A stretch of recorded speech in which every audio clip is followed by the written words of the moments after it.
the empire builder's shy bride. Caden Vierel had crushed men twice his size, dismantled competitors with a single phone call, and built an empire on the bones of those who underestimated him. But nothing had ever unnerved him like the trembling woman standing in his study, unable to meet his eyes. She wasn't supposed to be this. The marriage contract promised a strategic partner, someone who could navigate his brutal world. Instead, Leora Hale stood before him like a deer caught in headlights, and for the first time in his ruthless life, Caden Vierel had no idea what to do. If you want to see how this impossible match unfolds, stay until the end, and drop a comment with your city so I can see how far this story travels. The conference room on the 43rd floor of Vierel Tower smelled like expensive leather and old money. Caden sat at the head of the obsidian table, fingers steepled beneath his chin, watching his lawyer drone on about clauses and contingencies. The marriage contract lay between them, 12 pages of legal protection, financial arrangements, and carefully worded obligations that would bind him to a woman he'd never met. "The Hale family is desperate," Marcus, his lawyer, said, adjusting his glasses. "Their shipping company is hemorrhaging money. Creditors are circling. This arrangement saves them from bankruptcy. And gives me control of their distribution network," Caden said flatly, "along with political connections I need for the Vancouver expansion." "Exactly. It's clean. Transactional." Marcus slid another document across the table. "The daughter Leora, she's 23, educated at some private academy in Switzerland. No scandals, no social media presence worth mentioning. She's agreed to all terms." Caden picked up the single photograph attached to her file. A young woman with dark hair pulled back severely, pale skin, large eyes that seemed too big for her face. She wasn't smiling. She looked like she was trying to disappear into the background of the photo. "She looks terrified," he observed. Marcus shrugged. "She's sheltered. Youngest of 3, apparently. The family kept her out of the business until now." "Meaning she's expendable?" "Meaning she's willing to do what's necessary." Marcus closed his folder. "The wedding is Saturday. City Hall ceremony at 2, private reception at the Fairmont afterward. The Hales want this done quickly before their creditors catch wind." Caden set the photo down. He'd built his empire through calculated risks and cold decisions. This was just another acquisition. The woman's fear wasn't his problem. "Fine, have my assistant handle the arrangements." "There's one more thing." Marcus hesitated, which was unusual. The man had represented Caden through hostile takeovers, lawsuits, and one particularly nasty scandal involving a city councilman. Nothing made him pause. "The family requested you meet her before the ceremony. Her father insists." "I don't have time for—" "They're concerned she'll bolt. Apparently she's fragile. Her father thinks a meeting might reassure her." Caden's jaw tightened. He didn't do reassurance. He did results. "Thursday," he said curtly. "1 hour. My office." Marcus nodded and gathered his papers. After he left, Caden stood at the floor-to-ceiling windows overlooking the city. Rain hammered against the glass, turning downtown into a blur of gray and steel. Somewhere down there, Leora Hale was probably panicking about marrying him. Good. Fear kept people honest. Thursday arrived with more rain. Caden's assistant, Jennifer, appeared in his doorway at precisely 2 o'clock, her expression carefully neutral. "Mr. Hale and his daughter are here." "Send them in." "Sir, I should mention, the daughter seems very nervous. She barely spoke during the elevator ride." Caden didn't look up from his computer. "I didn't ask for a psychological evaluation, Jennifer." "Of course. I'll send them in." The first person through the door was Richard Hale. Tall, gray-haired, with the defeated look of a man who'd watched his life's work crumble. He extended his hand with forced cheer. "Mr. Vierel, thank you for seeing us." Caden shook his hand briefly, already looking past him to the figure hovering in the doorway. Leora Hale looked even smaller in person than in her photograph. She wore a pale blue dress that hung loosely on her thin frame, her dark hair falling around her shoulders in soft waves that partially obscured her face. Her hands were clasped in front of her so tightly her knuckles were white. She hadn't stepped fully into the office yet, as if the threshold itself was a barrier she couldn't cross. "Leora," her father said, his voice sharp with tension. "Come in, sweetheart." She moved like she was walking toward her own execution, small, hesitant steps that barely made a sound. When she finally raised her eyes to Caden's face, he saw what the photograph had missed: pure, undiluted terror. Not defiance, not calculation, not the resigned acceptance he'd expected from someone in a contract marriage. Just fear. "Hello," she whispered, the word so soft he almost didn't hear it. Richard cleared his throat loudly. "Leora's been looking forward to meeting you." That was obviously a lie. The girl looked like she wanted to vanish into the carpet. Caden gestured to the chairs in front of his desk. "Sit." Richard practically pushed his daughter into a chair before taking the one beside her. Leora perched on the edge of the seat, her posture rigid, hands still clasped. She was staring at her lap now, her hair falling forward to hide her face. "The contracts have been finalized," Caden said, directing his words to Richard. There was no point addressing someone who wouldn't look at him. "The ceremony is Saturday at 2. I've arranged for a car to collect you at noon." "Wonderful, wonderful," Richard said, too enthusiastically. "We're very grateful for this arrangement, Mr. Viral. Very grateful." "I'm sure you are." An uncomfortable silence fell. Richard kept glancing at his daughter, clearly expecting her to contribute to the conversation. Leora remained motionless, barely breathing. "Perhaps you two should speak privately," Richard suggested, standing abruptly. "Get to know each other a bit. I'll wait outside." Before Caden could object, the man had escaped into the hallway, leaving his daughter alone with a man who had a reputation for destroying his competitors without mercy. The door clicked shut. Leora flinched at the sound. Caden leaned back in his chair, studying her. She was shaking, barely perceptible tremors that ran through her shoulders. Her breathing was shallow, rapid. If he'd been a different man, he might have felt guilty. "You can look at me," he said. "I'm not going to hurt you." She didn't move. "Leora." Her name seemed to startle her. She lifted her head just enough that he could see her eyes, dark brown, wide with panic. She met his gaze for perhaps 2 seconds before dropping it again. "I don't bite," he tried, aiming for something approaching humor. "I'm sorry," she whispered. "For what?" I'm not what you expected." He couldn't argue with that. "What did your father tell you about this arrangement?" "That it would save the company, save our family." "And you agreed?" "Yes." "Why?" Her hands tightened in her lap. "Because they needed me to." Not because she wanted to, not because she saw an opportunity, because someone had told this terrified girl that her family's survival depended on her marrying a stranger, and she'd said yes. Caden had crushed men who made stronger impressions than this. He'd negotiated with CEOs who walked into meetings with more confidence than Leora had sitting in his office. This wasn't the sharp, composed partner his lawyer had promised. This was a disaster. "Do you understand what you've agreed to?" he asked, keeping his voice level. "A marriage, for business purposes. A marriage in name only, separate residences if you prefer. Limited public appearances. I need someone who can attend events, present a certain image. That's all." She nodded, still not looking at him.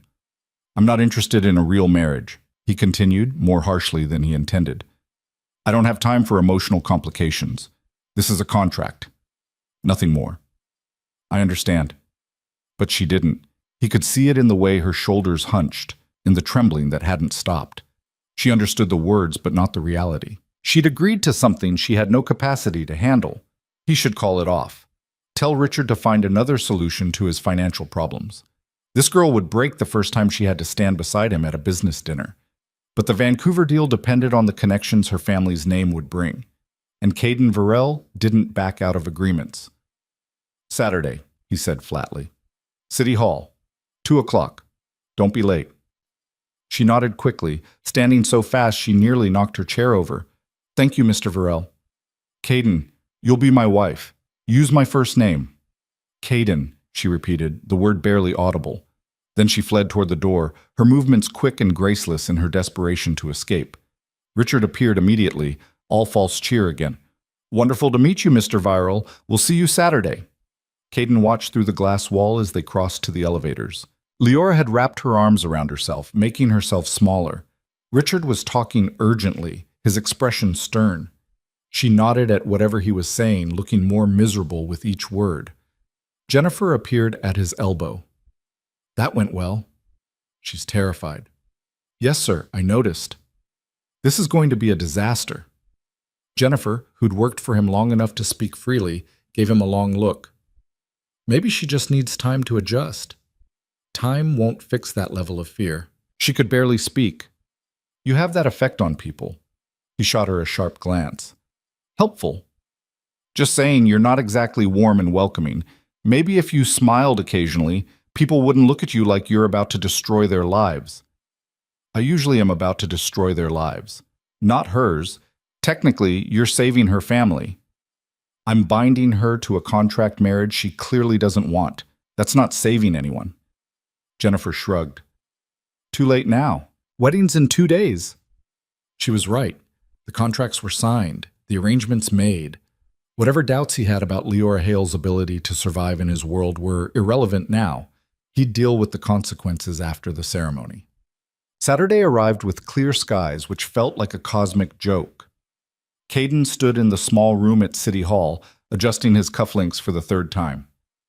He'd worn a simple dark suit, no tuxedo, no flowers, none of the traditional wedding nonsense. This wasn't that kind of ceremony. Marcus appeared at his elbow. They're here. Father, mother, 2 brothers, and the bride. How does she look? Like she's about to pass out. Fantastic. The ceremony room was small, impersonal. White walls, cheap carpet, a desk where the justice of the peace waited with paperwork. Caden took his position, hands clasped in front of him, and waited. The Hale family entered first. Richard and his wife, Eleanor, a thin woman with worried eyes who kept glancing toward the door. The 2 brothers, both older than Leora, both wearing the same stiff expression that said they knew exactly what they'd done to their sister. Then Leora appeared, and Caden's chest tightened in a way that had nothing to do with anger. She wore white, a simple dress, elegant but understated, with long sleeves and a high neckline that covered almost everything. Her hair was pulled back, revealing a face so pale she looked ill. She clutched a small bouquet of white roses so tightly the stems were probably cutting into her palms.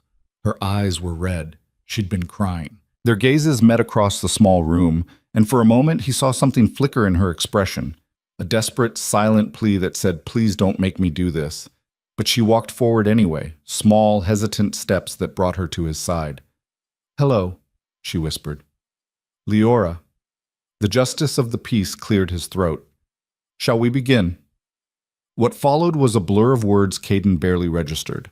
He said, "I do," when prompted. Leora's voice cracked on hers, so quiet everyone had to lean forward to hear. Rings were exchanged, simple gold bands that felt cold against his skin. He signed the certificate with a flourish. Leora's signature was shaky, barely legible. "You may kiss the bride." Leora's eyes went wide with panic. Caden leaned in, intending to keep it brief and impersonal, but before his lips could touch hers, she turned her head sharply. His kiss landed on her cheek instead, warm skin, the faint scent of soap and fear. She was trembling again. He pulled back, catching Richard's disapproving glare. The man had wanted a convincing performance. Caden had delivered a contract signing, which was exactly what this was. Applause, thin and awkward, filled the small room. Eleanor was crying. The brothers looked relieved. Richard's smile was fixed and artificial. Leora stood frozen beside him, the ring on her finger catching the fluorescent light.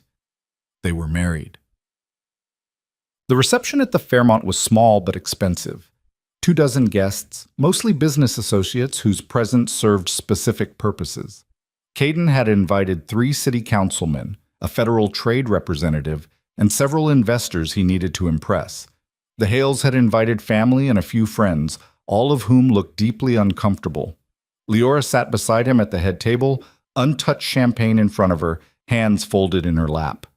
She hadn't said a word since the ceremony. Every time someone approached to offer congratulations, she managed a tiny nod and a whisper of thanks before falling silent again. "You should eat something," Caden said, nodding to her untouched plate. "I'm not hungry." "You look like you're going to faint." "I won't."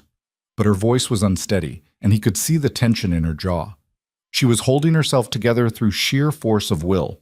Richard approached with Eleanor in tow, both wearing their best society smiles. "Wonderful ceremony. Just wonderful."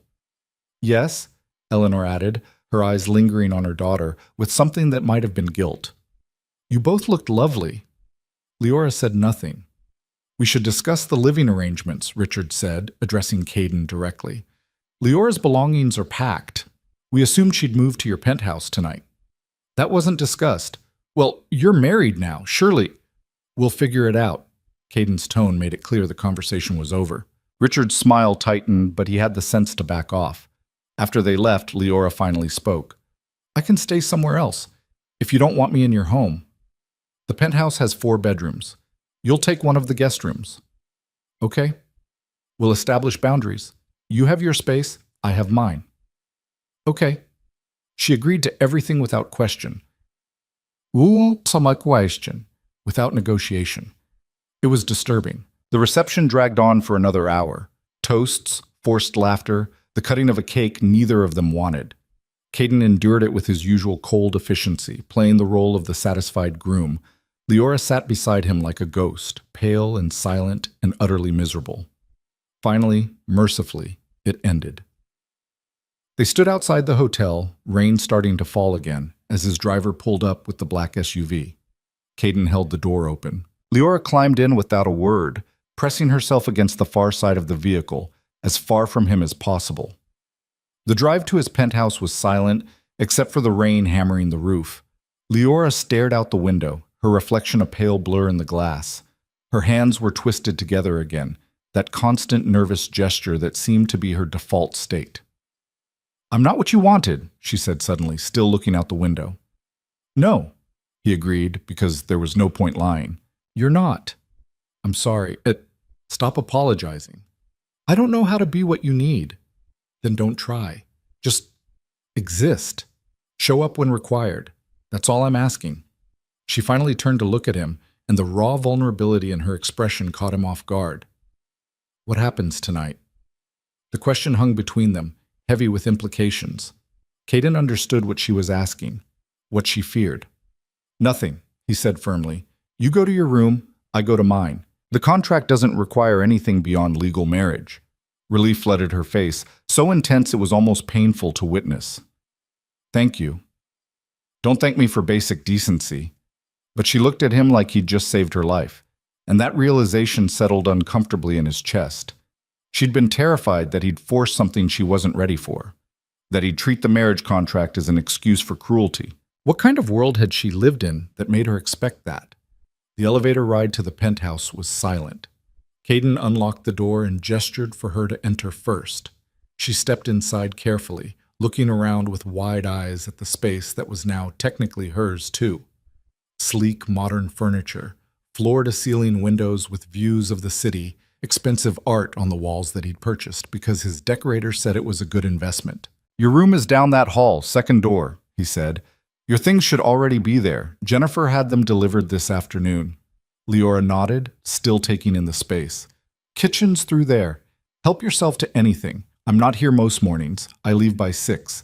If you need anything, Jennifer's number is on the fridge." "Okay." "Bathroom's attached to your room. Lock works from the inside."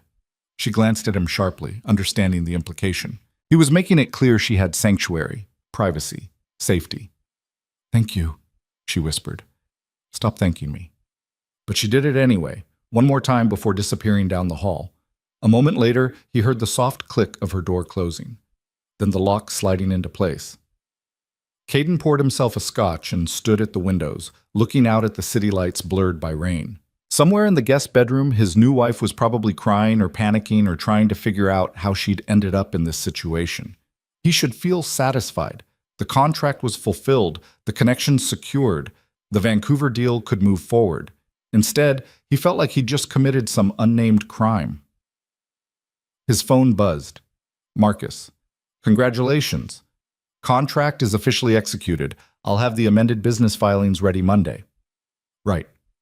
This was business. Nothing more. He finished his scotch and headed to his own room, trying to ignore the fact that having another person in his space felt fundamentally wrong. He'd lived alone for years, preferred it that way. No one to account to. No one to consider. Now there was a terrified girl sleeping down the hall, bound to him by law and circumstance. Caden lay awake for hours staring at the ceiling, trying to convince himself this was just another calculated move in his empire building. But all he could see was Lior's face when he'd told her nothing would happen tonight. That overwhelming relief, as if he'd offered her salvation instead of basic human decency. He'd built his reputation on being ruthless, uncompromising, the man who did whatever it took to win. Tonight, for the first time in his career, winning felt an awful lot like losing. Caden woke at 5:30, as always. He went through his morning routine, shower, coffee, check emails, on autopilot, trying not to think about the person sleeping in his guest room. By 5:50, he was dressed and ready to leave. The door to Leora's room was still closed. Good. He didn't want to deal with awkward morning-after conversations. This was easier. He left for the office, dove into work, and spent the day in back-to-back meetings that required his full attention. It wasn't until Jennifer appeared at 6 with his dinner order that he thought about Leora again. "Did you eat?" Jennifer asked, setting down containers of Thai food. "I'll eat now." "I meant at home.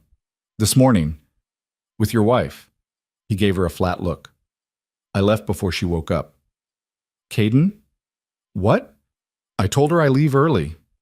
Jennifer shook her head. "You can't just ignore her existence." "I'm not ignoring her. I'm giving her space.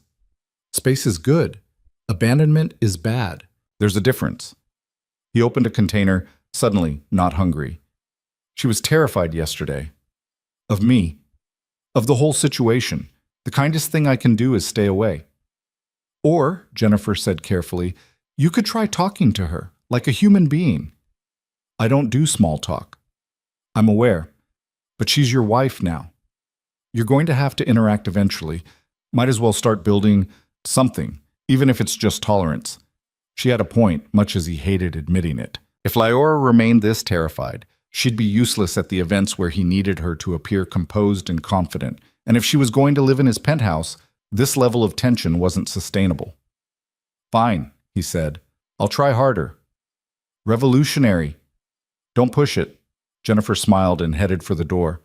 "By the way, I had groceries delivered to your place. Your fridge had beer and takeout containers. Not exactly welcoming for a new bride." After she left, Caden sat at his desk, staring at the containers of food, and acknowledged an uncomfortable truth. He had no idea how to handle this situation. Business negotiations, hostile takeovers, complex deals, those he understood.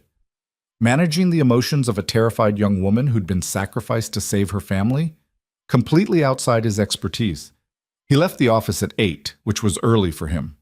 The penthouse was dark when he entered except for a single light in the kitchen. Leora sat at the counter wearing soft clothes, leggings and an oversized sweater, with a cup of tea cradled in her hands.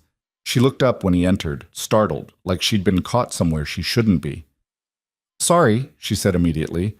"I didn't know when you'd be back. I can go." "It's your home now, too. You don't need to apologize for being in the kitchen." She nodded, but didn't relax. Caden set down his briefcase and moved to the fridge, pulling out one of the beers Jennifer had criticized. He popped it open and leaned against the counter, maintaining distance. Did Jennifer's grocery delivery include actual food?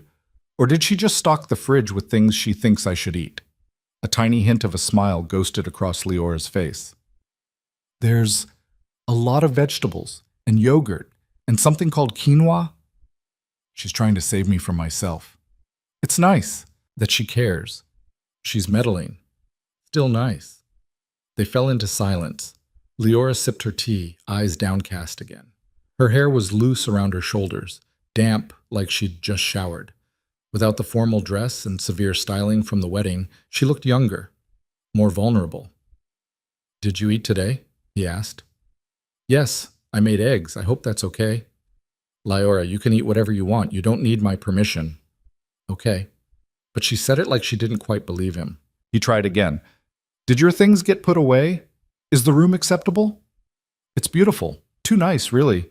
I don't need that much space." "There are 3 other guest rooms if you want to try those too. Take your pick." This time her smile was a bit stronger. "I think one is enough." Progress. Tiny, almost imperceptible, but progress. "I'm not usually home for dinner," he said, "but you're welcome to eat out here if you prefer. Don't feel like you have to hide in your room. I'm not hiding. You're isolating. There's a difference, but not much of one. She looked at him then, really looked at him, and he saw the question in her eyes before she asked it. Why are you being nice to me? Would you prefer I wasn't? No, I thought you'd be different, harder. I am hard. I'm a bastard in business. Ask anyone. But not to me. You haven't given me a reason to be.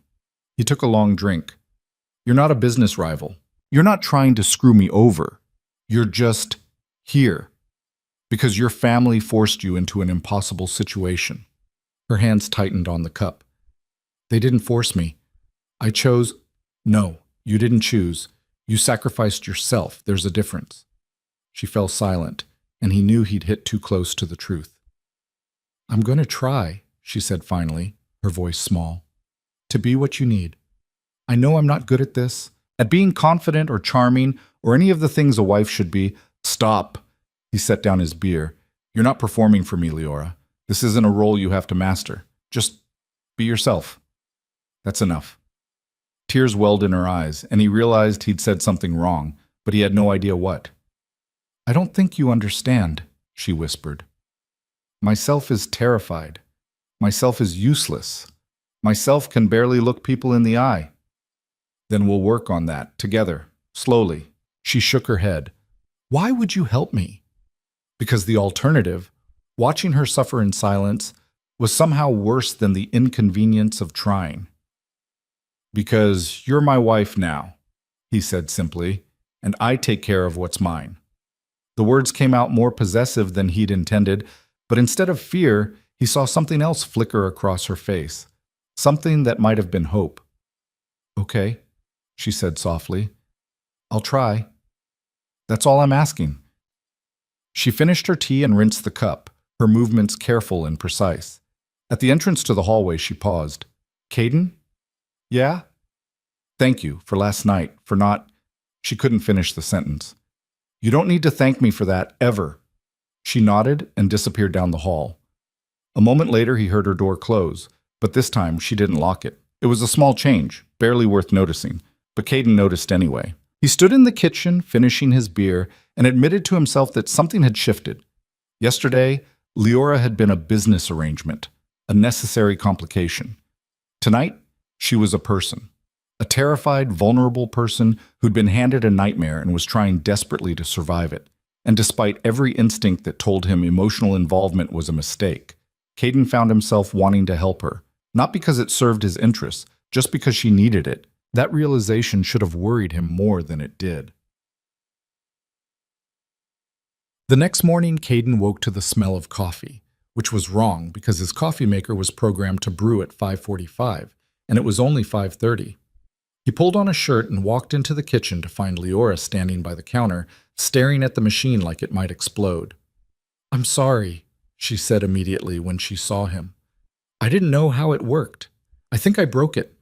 The machine was beeping angrily, water pooling on the counter. Caden moved past her and hit the reset button, then pulled out the filter basket. She'd overfilled it with grounds and forgotten to put the carafe in place. You didn't break it, just overenthusiastic with the coffee. He dumped the soggy grounds and started over. Why are you up so early? I couldn't sleep. I thought maybe if I made coffee, you wouldn't have to. But I don't know how to use fancy machines. We had a regular one at home. She was wearing the same oversized sweater from last night, her hair messy from sleep, and she looked exhausted. Dark circles shadowed her eyes. How much sleep did you get? Some. That's not an answer. Maybe 2 hours? She wrapped her arms around herself. I kept thinking about everything, about the wedding and the contract and how I'm supposed to act and… Stop. He poured 2 cups of coffee as the machine finished brewing. Here, drink this. Then go back to bed. But you're leaving soon.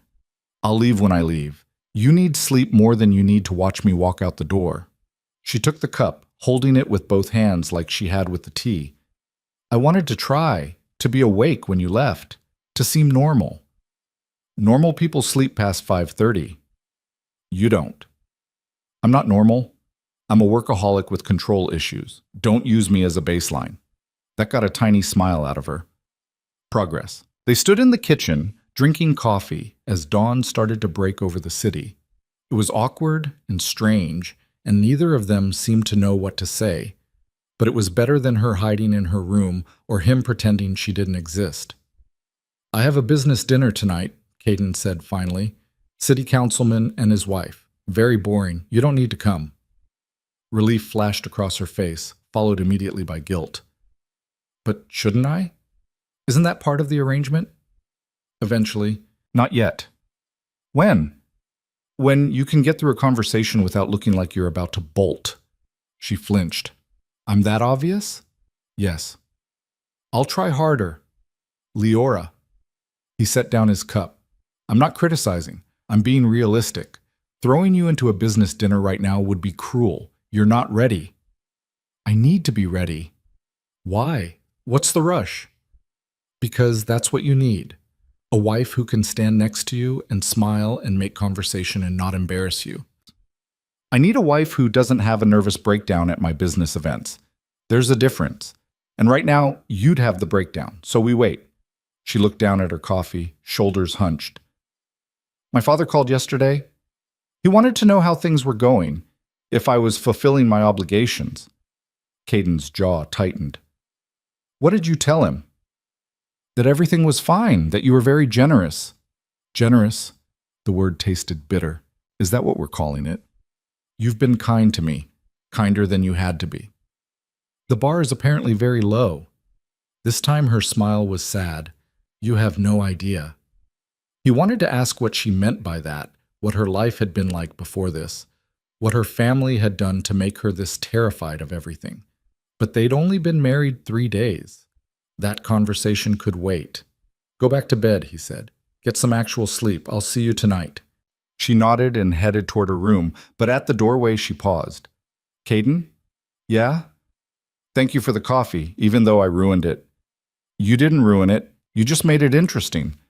After she left, he finished his coffee and tried not to think about how Richard Hale had called to check if his daughter was fulfilling her obligations. Like she was an employee with a performance review pending. The man had sold his daughter to save his company. The least he could do was leave her alone to adjust. Caden grabbed his phone and typed out a message to Marcus. "Need you to handle something." Richard Hale calls Leora again to check on her performance. "You shut it down. Make it clear the marriage arrangement is between her and me. No parental oversight." Marcus replied within minutes.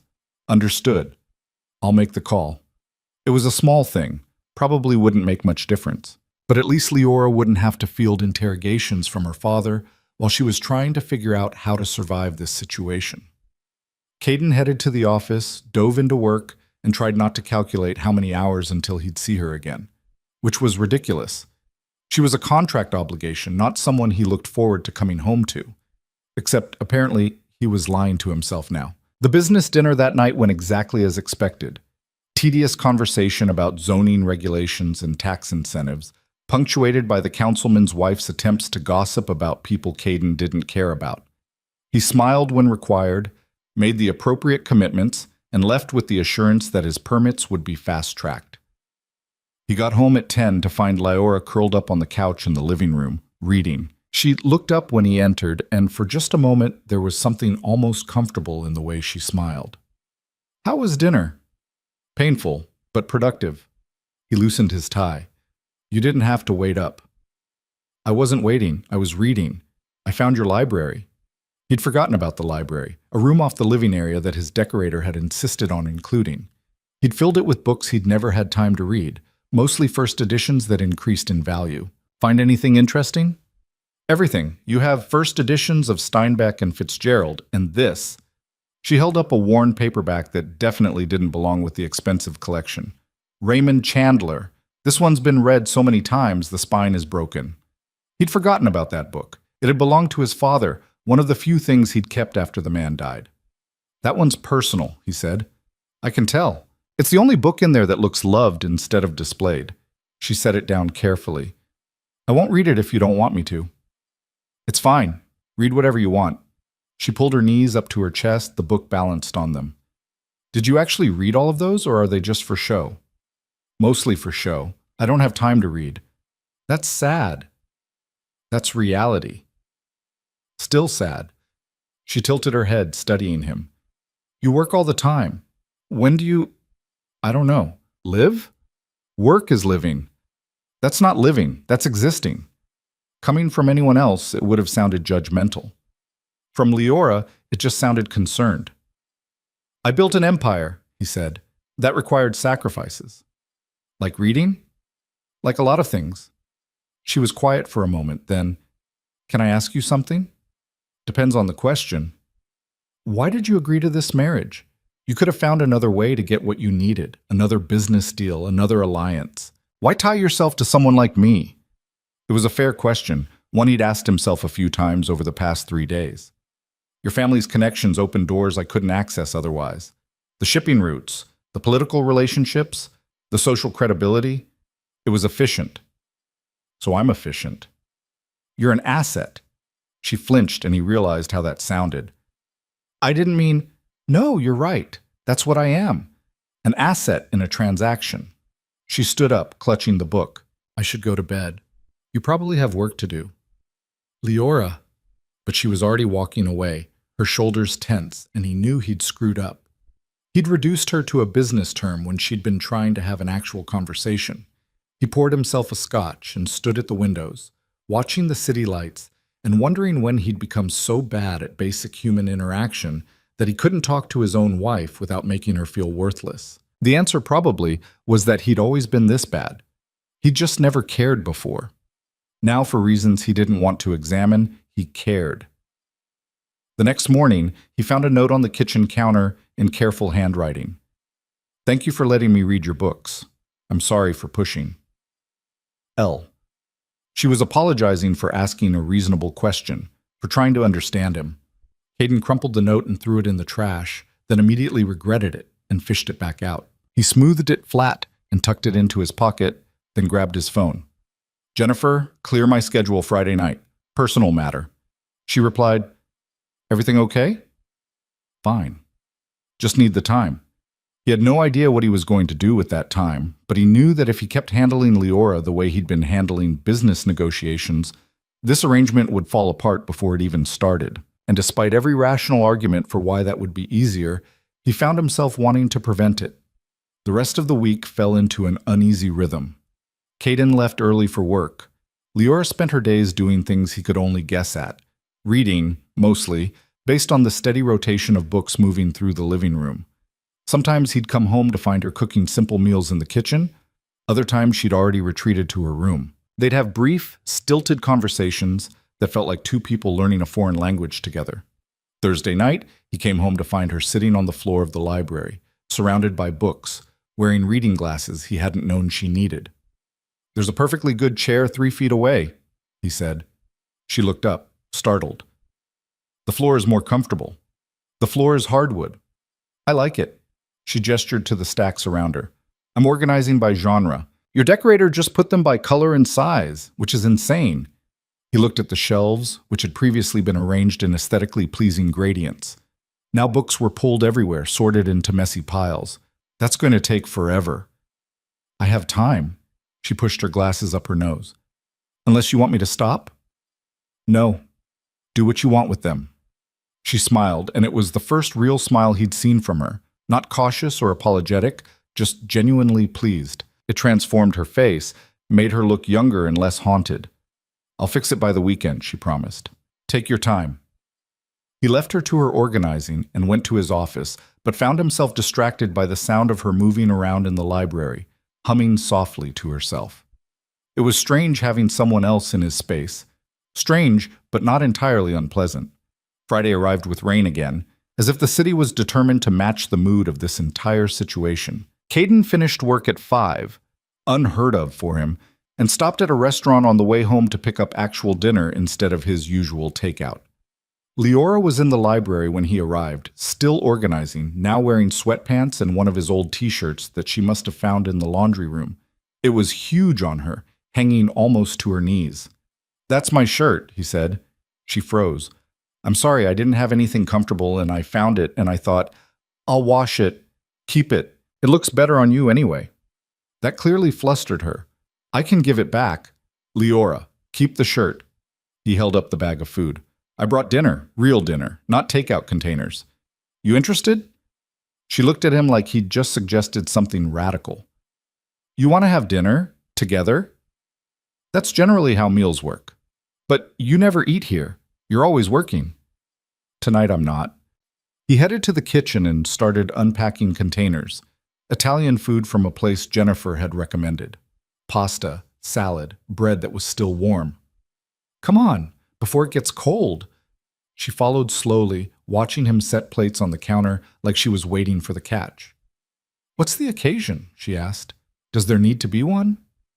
You cleared your schedule. Jennifer told me when she dropped off groceries. She said you never clear your schedule. Jennifer talks too much. She cares about you. She meddles. He poured wine for both of them. Sit, eat. Stop looking at me like I'm planning something. Leora sat, but the suspicion didn't leave her eyes. Are you planning something? Yes. I'm planning to eat dinner with my wife. Radical concept. She picked up her fork but didn't eat yet. Why?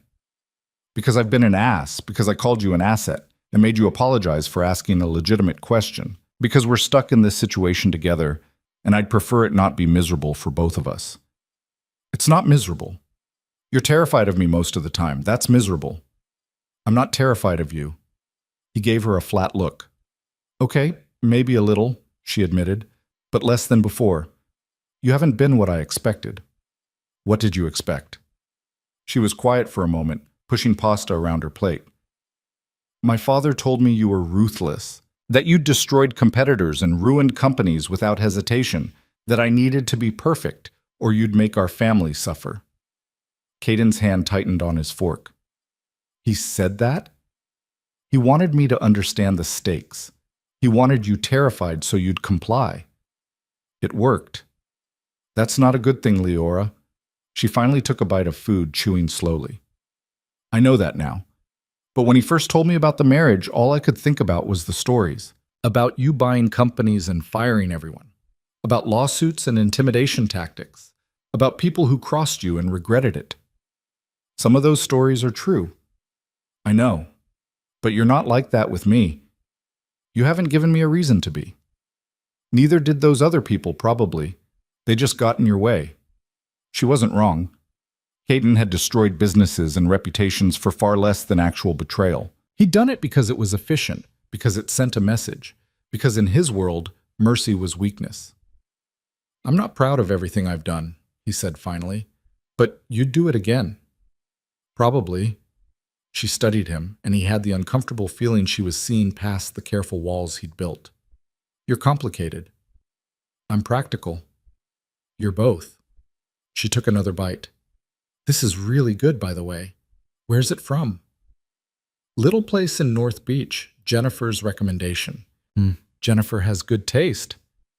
Jennifer's annoyingly competent. Leora smiled at that, and some of the tension eased.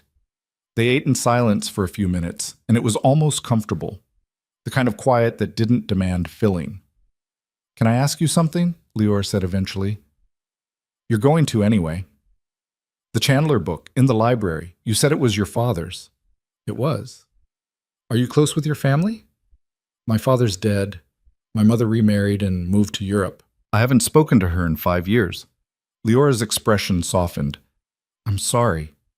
Don't be. We were never close. That's sad. That's reality. He echoed his own words from earlier, and she caught it. You say that a lot. That things are just reality. Like you've accepted that life is supposed to be hard and lonely. Life is hard and lonely. Pretending otherwise is naive. Or maybe you've just convinced yourself that's true, so you don't have to risk anything. The words hit harder than they should have. Caden set down his fork. You've known me for a week. That's a pretty big assumption. You're right. I'm sorry. I shouldn't have... Stop apologizing. He refilled his wine glass. You're not wrong. I just don't like hearing it. She was quiet, uncertain how to respond to that admission. I built everything I have from nothing, he continued. My father was a drunk who left us with debt. My mother blamed me for not being enough to keep him around.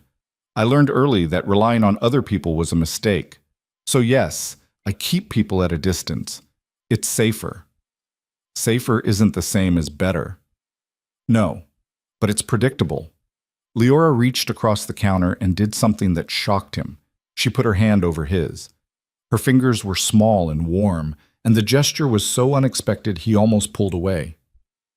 "I'm not going to hurt you," she said softly. "You don't know that. Neither do you. But we're married now. We live in the same space.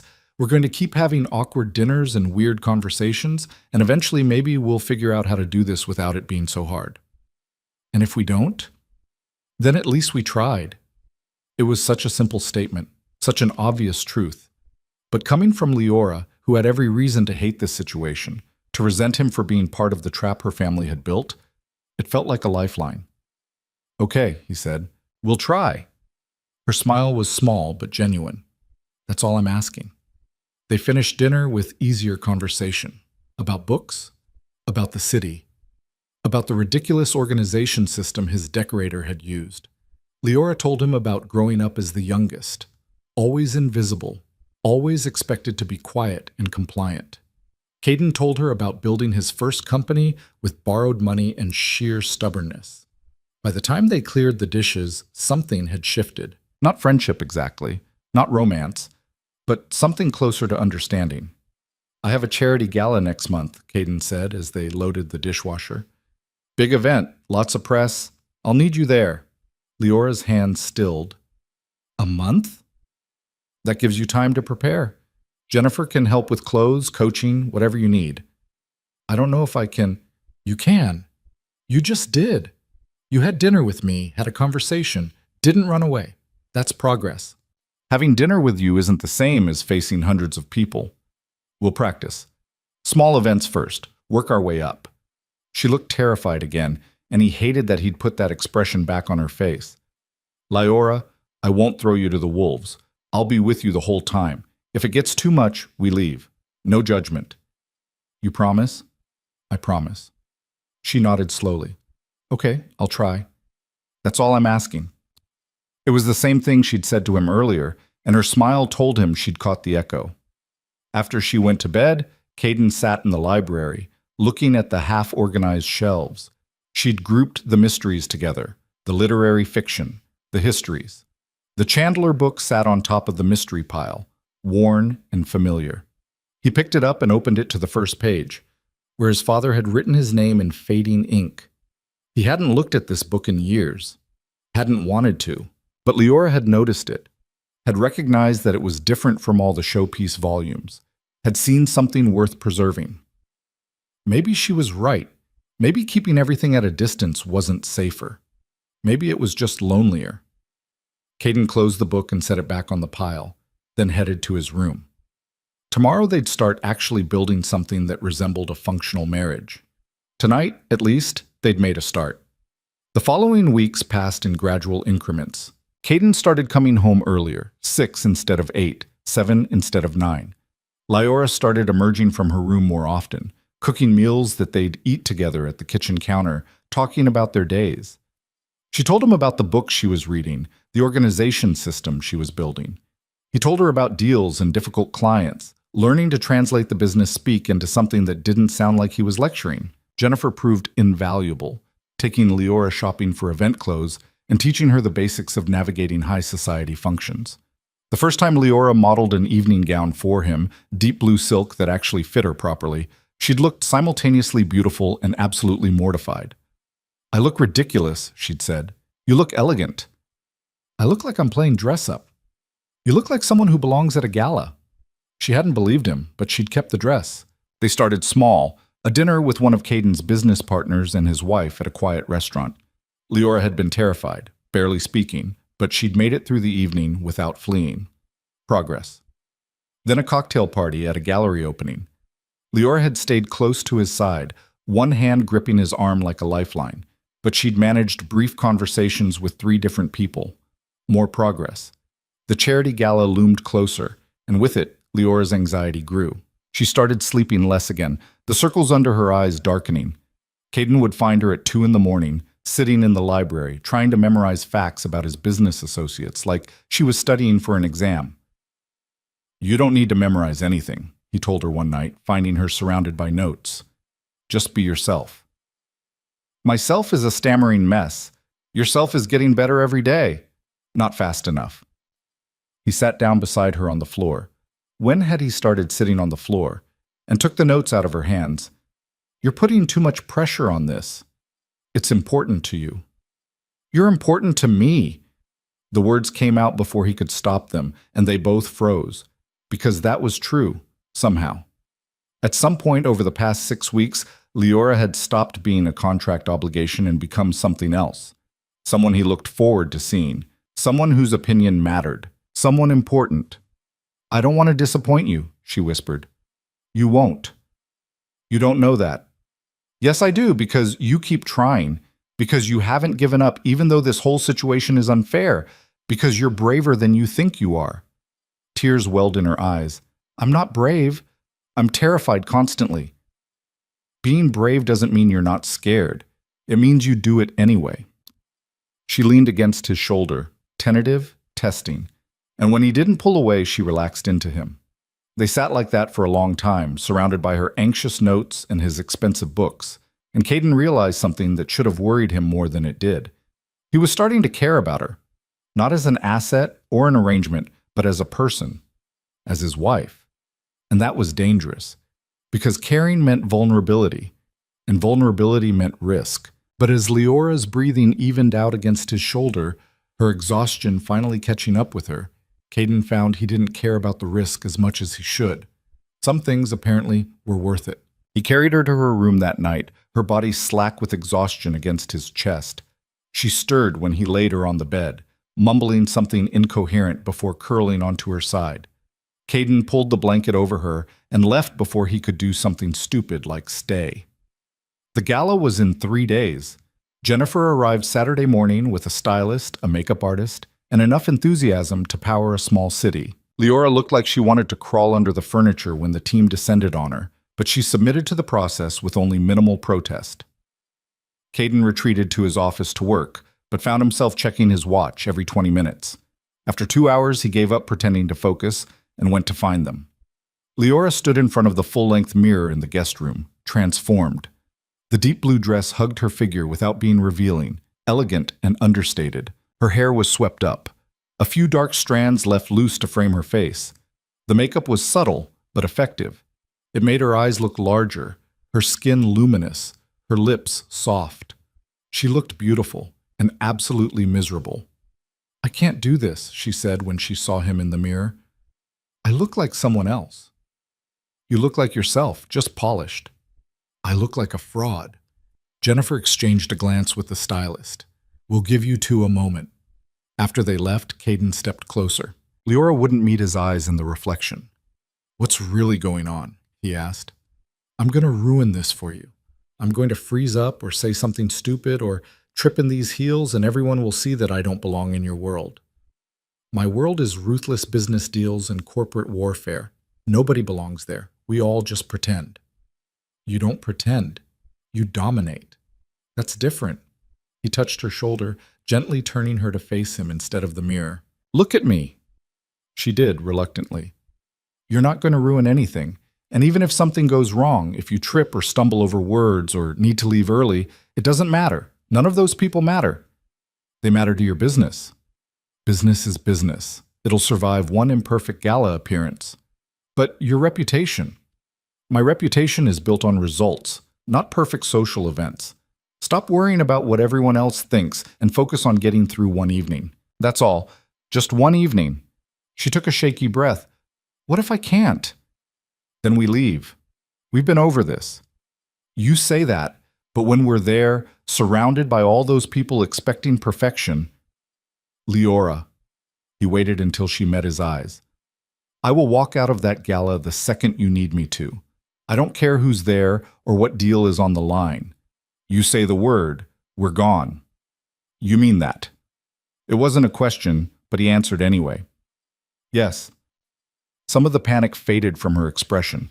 Not all of it. She was still terrified, but enough that she could breathe normally again. Okay, she whispered.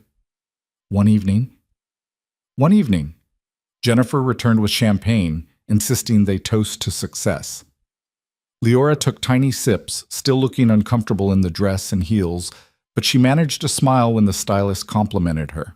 After they left, she changed back into her comfortable clothes, leggings and that same borrowed t-shirt, and Caden found her in the library again, reorganizing the biography section. "You know you don't have to finish this before the gala," he said. "I need something to do with my hands, or I'll go crazy thinking about Tuesday." He sat in the chair this time, watching her work. She'd gotten more comfortable around him over the past weeks, less likely to apologize for existing, more willing to speak her mind. It was gradual, almost imperceptible day to day, but looking back at the terrified girl from the wedding, the change was significant.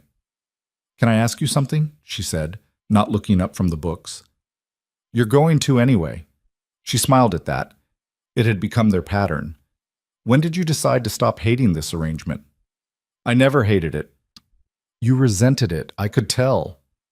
"I resented the complication. I don't do well with things I can't control." "And now?" Now was complicated. Now involved feelings he wasn't ready to examine. Now meant admitting that somewhere between the disastrous wedding and tonight, his carefully controlled life had been upended by a shy woman who organized books and wore his old t-shirts and made him want to be someone better. "Now is different," he said carefully. "Different how?" "Just different." She turned to look at him, books forgotten. "That's not an answer." "It's the only one I have right now." Something shifted in her expression, understanding maybe, or acceptance.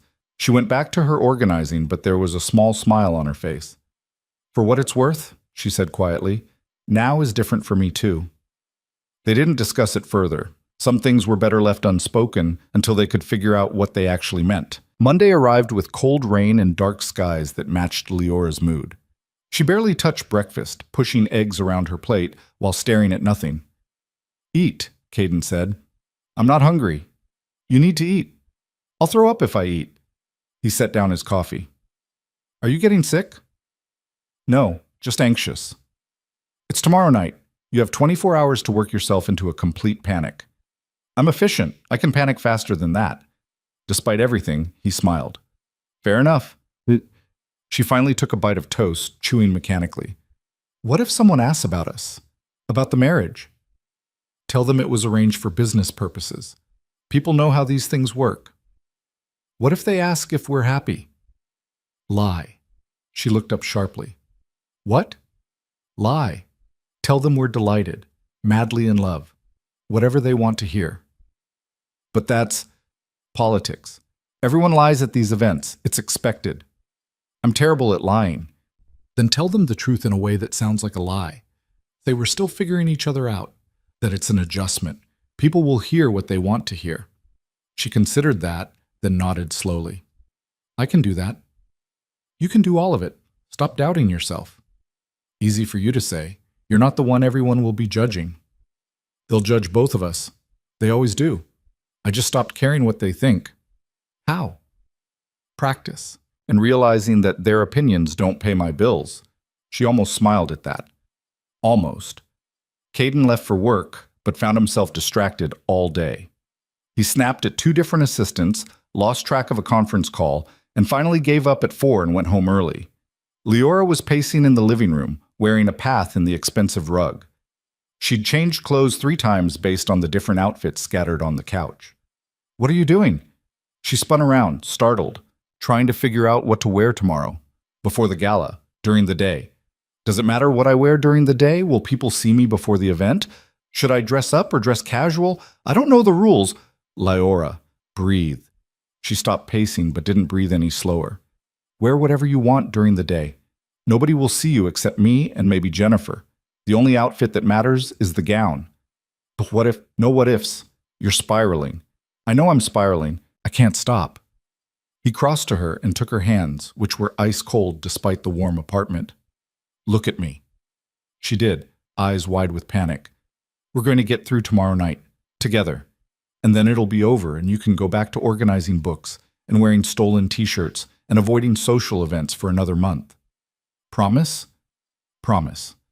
She leaned forward, resting her forehead against his chest. He froze for a moment, unsure what to do, then carefully put his arms around her. She was shaking. "I'm sorry," she mumbled against his shirt. "I'm a mess." "You're anxious." "There's a difference." I don't want to disappoint you. You won't. You keep saying that. Because it's true.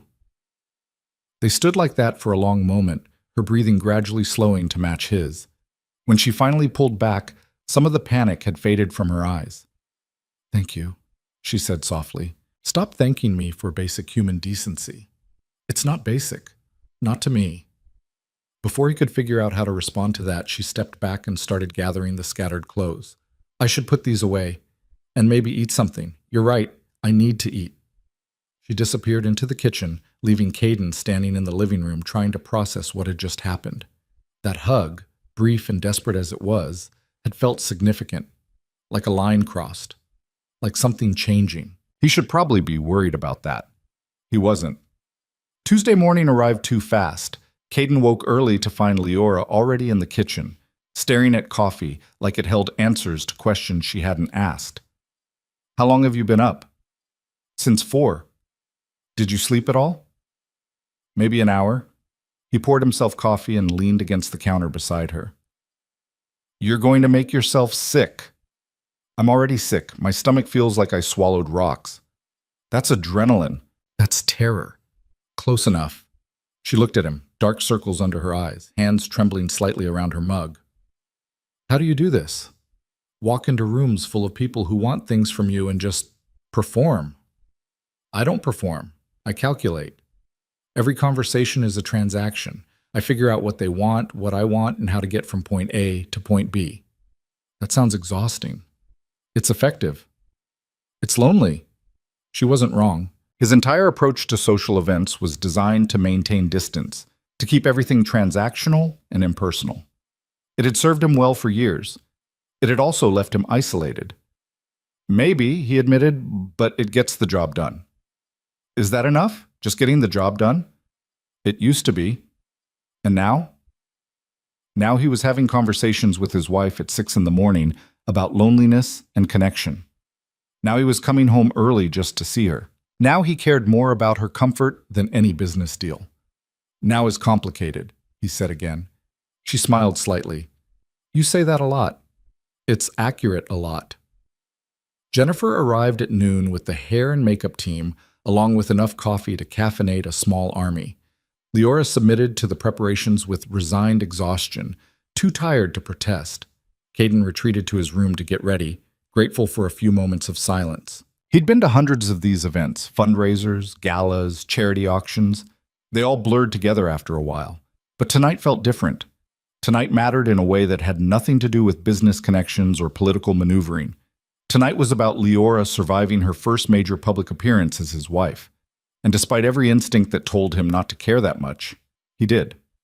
He emerged at 5:30 in his tuxedo to find the living room transformed into a staging area. The stylist was adjusting the drape of Leora's gown, the makeup artist doing final touch-ups, Jennifer hovering with champagne and encouraging words. Then Leora turned and Caden forgot how to breathe. The blue gown moved like water, catching the light. Her hair was perfect, her makeup flawless. But what struck him wasn't the polish, it was her eyes. Despite the fear still visible there, despite the way her hands were clasped tightly in front of her, there was something else. Determination, resolve. She was terrified, but she was going to do this anyway. You look beautiful, he said. She blushed, the color visible even through the makeup. You have to say that. I don't have to say anything. You look beautiful. Jennifer cleared her throat. The car's here. You two should head down. The ride to the hotel was silent. Leora stared out the window, one hand gripping the door handle so tightly her knuckles were white. Caden wanted to say something reassuring, but everything that came to mind sounded hollow. As they pulled up to the entrance, camera flashes erupted. The event had press coverage. Of course it did. Caden had forgotten to warn her. There are photographers, Leora said, her voice tight. They'll take pictures as we walk in. Just stay next to me. Smile if you can. It'll be over in 30 seconds. 30 seconds. That's all. The driver opened the door. Caden stepped out first, then offered his hand to Leora. She took it, her palm damp with nervous sweat, and emerged from the car with careful grace. The flashes intensified. Leora's grip on his hand became painful, but she didn't freeze. She walked beside him up the red carpet, her smile small and uncertain but present. Questions were shouted about the marriage, about business, about her dress. But Caden ignored them all, keeping his hand firmly in hers, guiding her through the chaos. Then they were inside, the noise cutting off as the doors closed behind them. Leora let out a shaky breath. That was awful. You did great. I barely remembered to smile. But you did. That's what matters. The ballroom was already filling with guests, men in tuxedos, women in evening gowns, everyone wearing their best society masks. Caden recognized half the room, business associates, city officials, competitors. They all turned to look as he and Leora entered. Her hand tightened in his again. One step at a time, he murmured. We'll do a lap of the room, say hello to a few key people, then find somewhere to breathe. Okay. They moved into the crowd, and the performance began. Caden introduced Leora to a city councilman and his wife, who gushed about the wedding they hadn't attended. Leora managed brief pleasantries, her responses quiet but coherent. Then a tech CEO who wanted to talk about partnerships. Then a socialite who ran the charity they were supporting. Each conversation, Leora held her own a little better. Her answers were short, her smiles careful, but she didn't flee. She stayed beside him, one hand resting on his arm, and faced each new introduction with visible courage. They were halfway through the room when Richard Hale appeared, Eleanor beside him. Caden, Leora. Richard's smile was all performance. What a wonderful event. Leora's entire body went rigid. Richard, Caden said coolly. Eleanor. Leora, you look lovely, Eleanor said, her eyes scanning her daughter with assessment. Very appropriate. Thank you, Leora whispered. We should speak, Richard said, directing the comment to Caden, about the shipping contracts. Perhaps later this week? Have your people call my people. Of course, of course. Richard turned to his daughter. You're doing well, I hope. Adjusting to married life? Yes? Good. That's good. Your mother and I were concerned, but you seem to be managing. The casual cruelty of the comment, reducing Leora's experience to whether she was managing, made Caden's jaw tighten. She's doing more than managing, he said coldly. She's adapting to a situation your family created. If you're concerned, perhaps you should have considered that before signing the contract. Richard's smile faltered. Eleanor looked uncomfortable. We did what was necessary, Richard said stiffly. You did what was convenient. There's a difference. Caden, Leora started, but he cut her off. Enjoy the event, he said to her parents. We have other people to greet. He guided Leora away before Richard could respond, feeling her trembling again. You didn't have to do that, she said quietly. Yes, I did. They're my parents. They're the people who used you as a bargaining chip. That doesn't earn them respect. She was silent for a moment, then, Thank you. He glanced down at her. For what? For seeing me. For defending me. Nobody's ever done that before. The simple gratitude in her voice made something crack in his chest. How low had her expectations been that basic defense felt like a gift? They continued through the crowd, making the required appearances, but Caden kept the conversation shorter now. He could see the exhaustion creeping into Leora's expression, the way her smile was becoming more strained. Finally, they reached a quiet corner near the windows, temporarily alone. How are you holding up? He asked. I'm okay. Tired, but okay. We can leave after dinner if you want. Don't you need to stay? To network? I need you to survive this more than I need another business card. She leaned against him slightly, a gesture that was becoming familiar. Can we stay a little longer? I want to prove I can. You've already proved it. To myself, I mean. He understood that. Okay, but the second it's too much, I know. We leave. Dinner was announced, and they found their assigned seats at a table with 6 other couples, all people Caden knew professionally. The conversations flowed around them, mostly business talk and society gossip.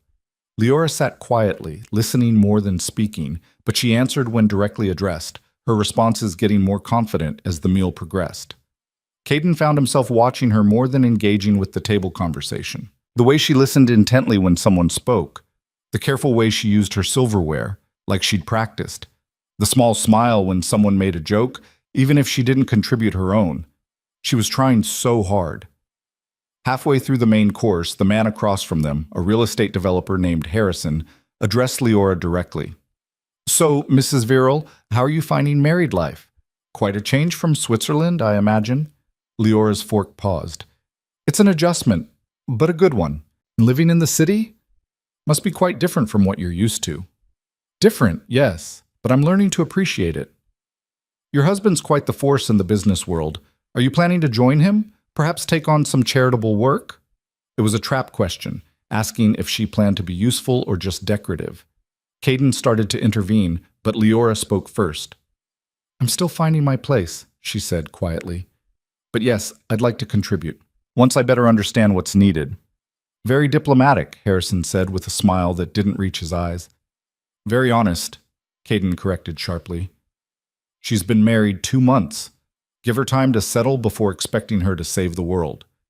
Harrison backed off, and the conversation shifted.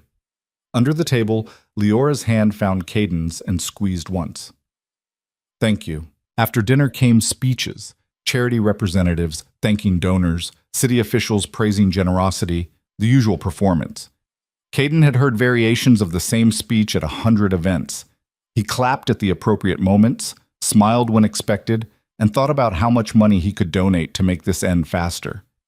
Then Leora's hand tightened in his, and he looked over to see her face had gone pale. What's wrong? He murmured. I need air, please.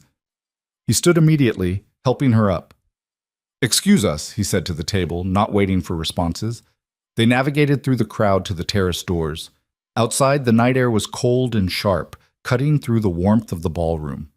Leora moved to the railing, gripping it tightly, breathing in deep gulps. I'm sorry, she said. It just got too much. Too many people, too much noise. Don't apologize. You lasted 3 hours. That's impressive.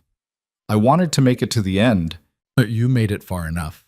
She turned to face him, and in the dim light from the ballroom, she looked younger, more vulnerable.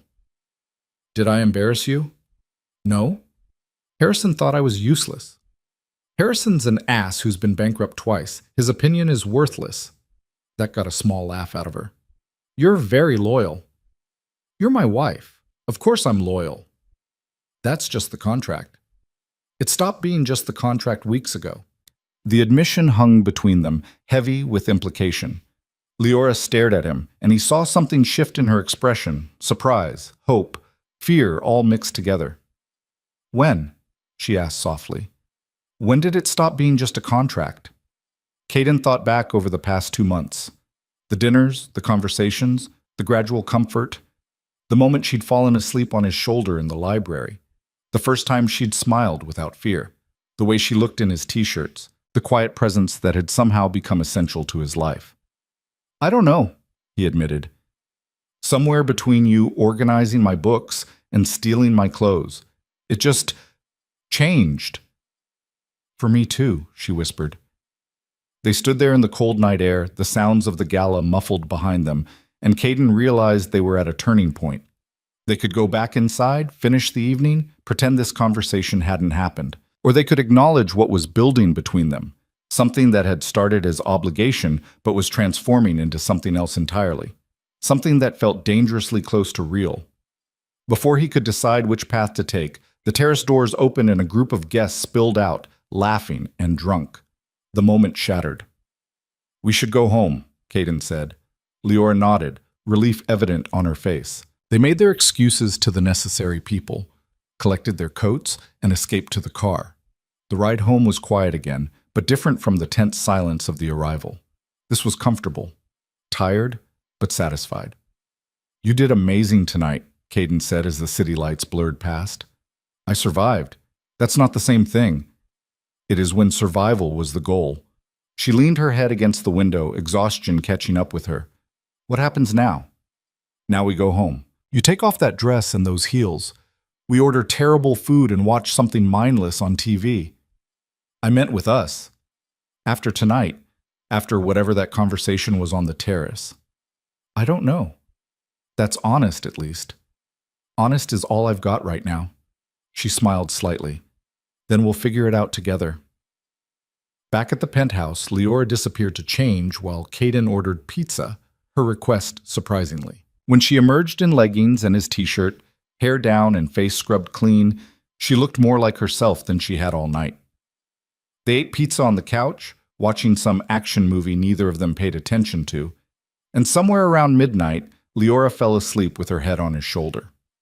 Caden should have woken her, should have sent her to her own room, should have maintained the boundaries they'd carefully established. Instead, he adjusted the blanket over both of them and let her sleep. Outside, the city continued its endless movement. Inside, something fragile and tentative was beginning to grow. Something that might have started as a contract but was evolving into something neither of them had planned for. Something that felt like it might actually be worth the risk. Caden woke to sunlight streaming through the windows and Leora still asleep against his shoulder, one hand curled against his chest. His arm had gone numb hours ago, but he hadn't moved, hadn't wanted to disturb her. Now, watching her sleep in the morning light, he had to acknowledge what he'd been avoiding for weeks. This wasn't obligation anymore. This wasn't strategic. Somewhere between the contract signing and now, he'd started caring about her in a way that had nothing to do with business advantages or social appearances. And that was a problem, because caring meant vulnerability. It meant giving someone the power to hurt him. It meant risking the carefully controlled life he'd built from nothing. Leora stirred, her eyes fluttering open. For a moment she looked confused, then awareness hit, and she sat up quickly. "I fell asleep on you. I'm sorry." "Stop apologizing." His voice came out rougher than intended, scratchy from sleep. "It's fine. Your arm must be dead. I'll survive." She stood, wrapping the blanket around herself, and looked at the scattered pizza boxes and the TV still playing static. "We made a mess. We made progress. There's a difference." Her smile was small but genuine. "I should shower, change. You probably have work." "It's Wednesday. I always have work." But instead of leaving immediately like he usually did, Caden made coffee while Leora showered. When she emerged, hair still damp, he handed her a mug and they stood at the counter in comfortable silence. "Thank you," she said finally. "For last night, for defending me to my father, for letting me leave when it got too much." "You don't need to thank me for that." "I know, but I want to." She took a sip of coffee. "It meant something, having someone on my side." "I'm always on your side." The words came out before he could stop them, and they both knew it was a bigger admission than it seemed. Because being on someone's side meant choosing them over everything else. It meant loyalty that went beyond contracts. Leora's eyes searched his face. "Why?" "Why what? Why are you on my side? What do you get out of this? Out of being kind to me, defending me, helping me through things I should be able to handle myself? Maybe I don't need to get anything out of it. Everyone needs something. That's what you said when we met, that everything is transactional. Maybe I was wrong." She set down her coffee, and the look she gave him was equal parts hope and fear. "What changed?" "You did. Or I did. Maybe both." He scrubbed a hand over his face, frustrated with his inability to articulate what he was feeling. "I've spent my whole life keeping people at a distance. It was safer that way, easier. But then you showed up, terrified and apologizing for everything, and somehow you got past all of that." "I didn't do anything. You existed. You were honest. You didn't try to manipulate or control or use me. You just were yourself. And that was enough." Tears welled in her eyes. "I don't know what to do with that." "Neither do I." They stood there, the morning sun painting everything gold, and Caden felt the ground shifting under his feet.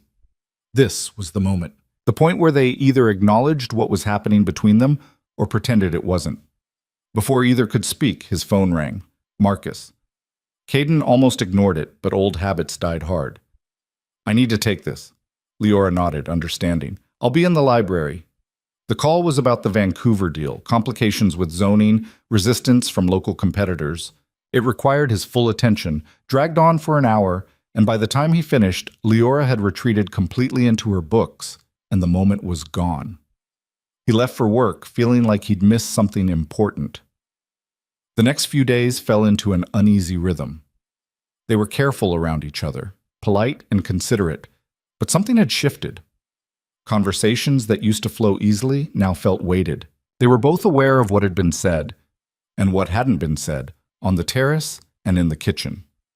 Friday night, Caden came home to find Leora cooking dinner, something she'd started doing more often. The kitchen smelled like garlic and herbs, and she was humming softly to herself, completely absorbed. "What are you making?" he asked. She jumped, spinning around with a wooden spoon in hand. "You're early." Meetings ended sooner than expected. "What's cooking?" "Pasta. Nothing fancy. I found a recipe online and thought I'd try it." He set down his briefcase and leaned against the counter, watching her work. She'd gotten more comfortable in the kitchen over the weeks, less apologetic about using his space. "You cook a lot now," he observed. "It gives me something to do. And you eat terrible food when left to your own devices." Jennifer says the same thing. Jennifer is wise. She stirred the sauce, tasted it, added more salt. "How was work?" "Complicated. The Vancouver deal keeps hitting obstacles." "The one my family's connections were supposed to help with?" "Yeah." She was quiet for a moment. "Is it working? The marriage arrangement? Is it giving you what you need?" It was a loaded question, because the honest answer was that the business benefits had become almost irrelevant compared to everything else. "It's working," he said carefully, "but not the way you expected." "No, not the way I expected." She set down the spoon and turned to face him. "Can I ask you something, and will you give me an honest answer?" "Depends on the question." "Do you regret this? The marriage? Me?" The vulnerability in her voice made his chest tight. "No, I don't regret it. Even though I'm not what you wanted, even though I can barely handle social events and I panic over everything, and I'm probably more trouble than I'm worth." "You're not trouble." "I'm definitely trouble." "Okay, you're trouble, but not the kind I regret." That got a small smile out of her. "What kind of trouble am I?" "The kind that makes me rethink everything I thought I knew about relationships and vulnerability and what actually matters in life. The kind that terrifies me because I don't know how to protect myself from caring too much."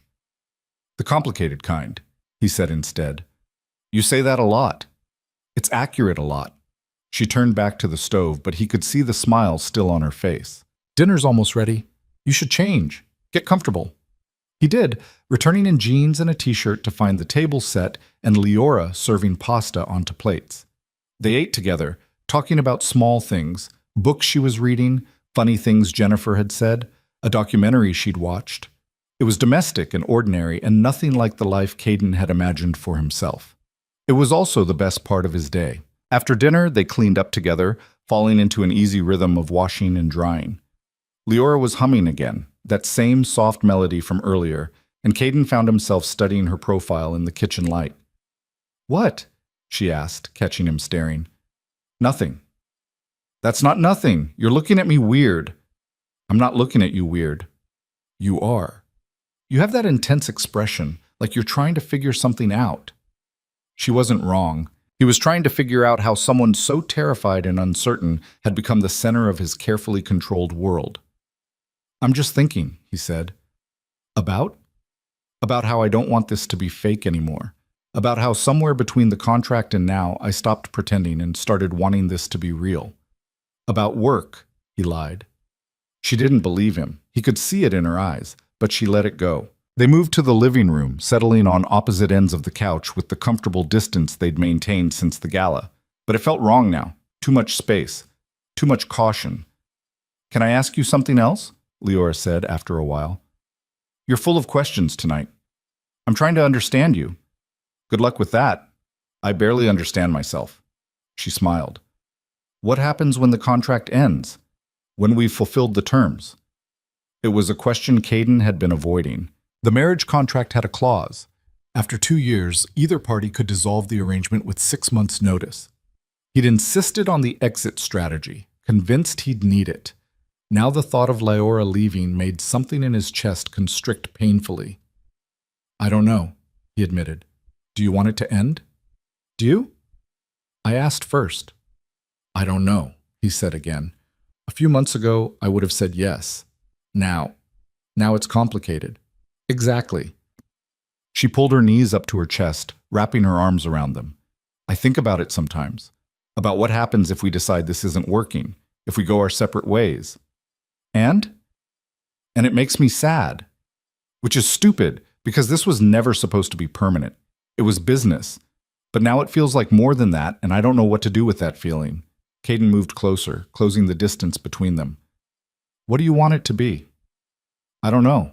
Something real, maybe. Something that isn't just a contract. That's terrifying. I know. If we do that, if we try to make this real, there's no safety net, no exit clause. It's just us figuring it out as we go. Is that so bad? It's risky. Everything worth having is risky.